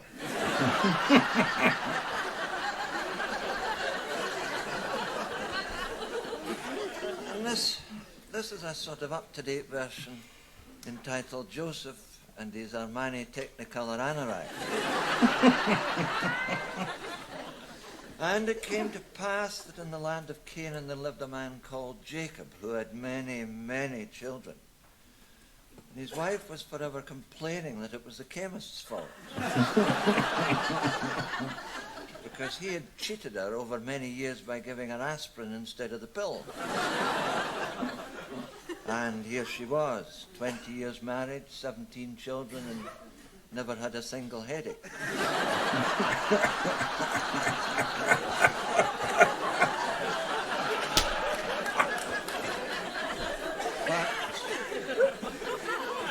Jacob heeded not her complaints, for it was he who had bribed the chemist. Among the sons of Jacob were Reuben, Simeon, Levi, Judah, Joseph, Jimmy, Shuey, and Gaza.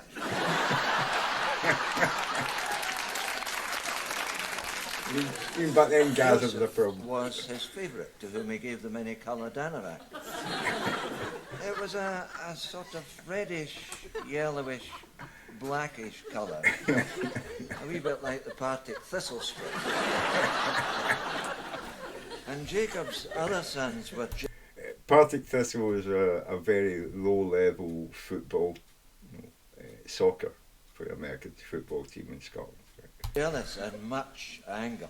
So one day they took Joseph and they threw him into a pit. Then they sold him as a slave unto a powerful but rather unstable man called Potiphar. In the meantime, the brothers soaked Joseph's coat in buckfast. Buckfast is like a fortified wine full of caffeine. It's mostly caffeine. It's like, how can I explain it? It's like a triple caffeine for every small glass, you know what I mean? it's loads of caffeine and alcohol. It's got 14% proof, but it's got 70% fucking caffeine, right? So, and it's drank widely in Scotland as a cheap way of getting drunk and out your nut, right? And it gets you out your nut because the caffeine with the alcohol totally fucks you up and turns everything mental, right? And they brought it unto their father, saying, "See, our brother became bloated and fell down a well." Bloated means intoxicated, drunk, right? And Jacob wailed and gnashed his gums. Boy, he was an old man. Then he tore his raiment, put sackcloth on his loins, and started to walk funny. And it came to pass that Potiphar's wife was much attracted to Joseph. And she said unto him, "Lie with me, for I fancy thee something rotten."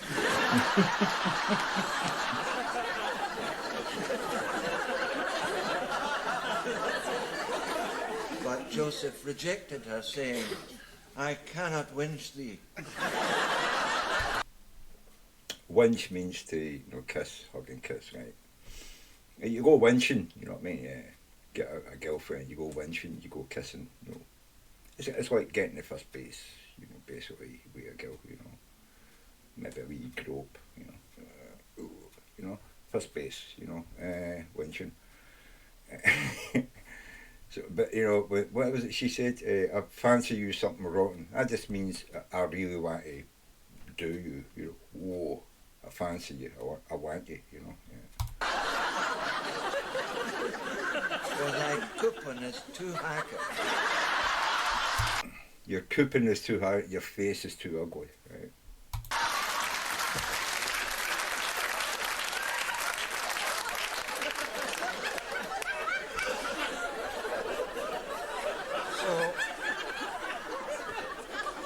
So Potiphar's wife had him thrown into prison. And in prison he learned to interpret dreams. And the prison governor, hearing of this, said unto him, "Last night I dreamed that I went up into the attic of my house, and there found a wasp's bite. Pray, tell me its meaning."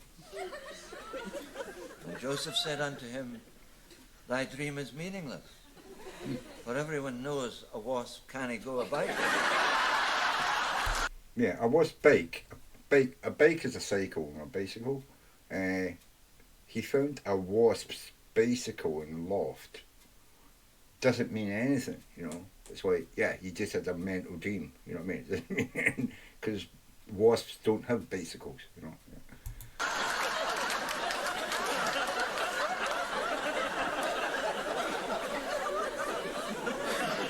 And then the king of Egypt, hearing of Joseph's gift, came and said unto him, "Last night I dreamed that 7 fat old cows came up the driveway towards the palace." You got to remember, right? In Scotland, right? You know what fat means. You know, a bird that's fat. You know that fat. Well, we call them fat cows, right? So a fat cow is a fat, ugly bird, right? From the 70s, I'm not saying I use this language now, but you know, from the this is from the 70s, right? A fat old cow is a fat bird, right? Fat slag. She wants it. She's fat and ugly, and she gets it when she gets to parties and people are drunk. She ends up getting somebody, you know what I mean? Because people get so drunk they can't see. And, you know, she leads them into a room and fucks them, right? You know. But he's talking about 7 fat ugly cows come up your driveway, right? And Joseph interpreted saying, your dream means you're about to receive a visit from your auntie. I know you know what auntie means, so.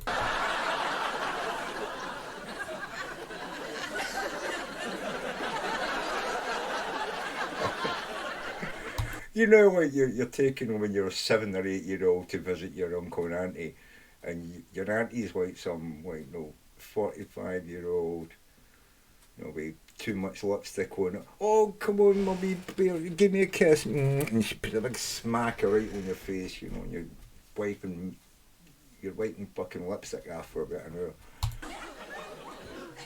Isn't that strange? I had a dream like that last night.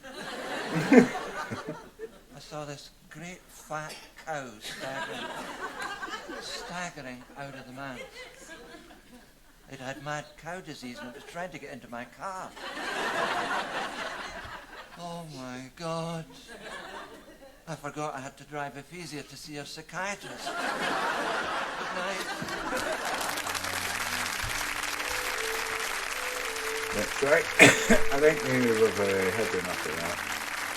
I'm going to end it. But that's a Reverend I am told. You can look that up. There's plenty more of them. They're very funny. If you don't understand the Scottish language, know that the parochial sayings or that, you can probably find somewhere online that will explain it to you. Anyway, I've been on for 3 hours and 19 minutes. It's time for me to go, guys. Wherever you are, whatever you're doing, I hope you're doing well. Hope everything's going well for you. And please stay safe, guys. Keep your masks on when you go out. I know they've got injections and all that now, inoculations now, but you know, don't let your guard down. This would be the worst time. After 10 months of going, without getting, infected and that, you don't want to get infected now in the last few months when we're seeing light at the end of the tunnel. Because as I say, light at the end of the tunnel, it could be fucking June, July before any of us start to get fucking injections, you know what I mean? So, stay safe, guys. If you've been wearing masks and all that, keep it up. Because we don't know it. We're not out of the woods by any means. Love yous all, man, and stand your fucking van, motherfuckers. I'll see yous later.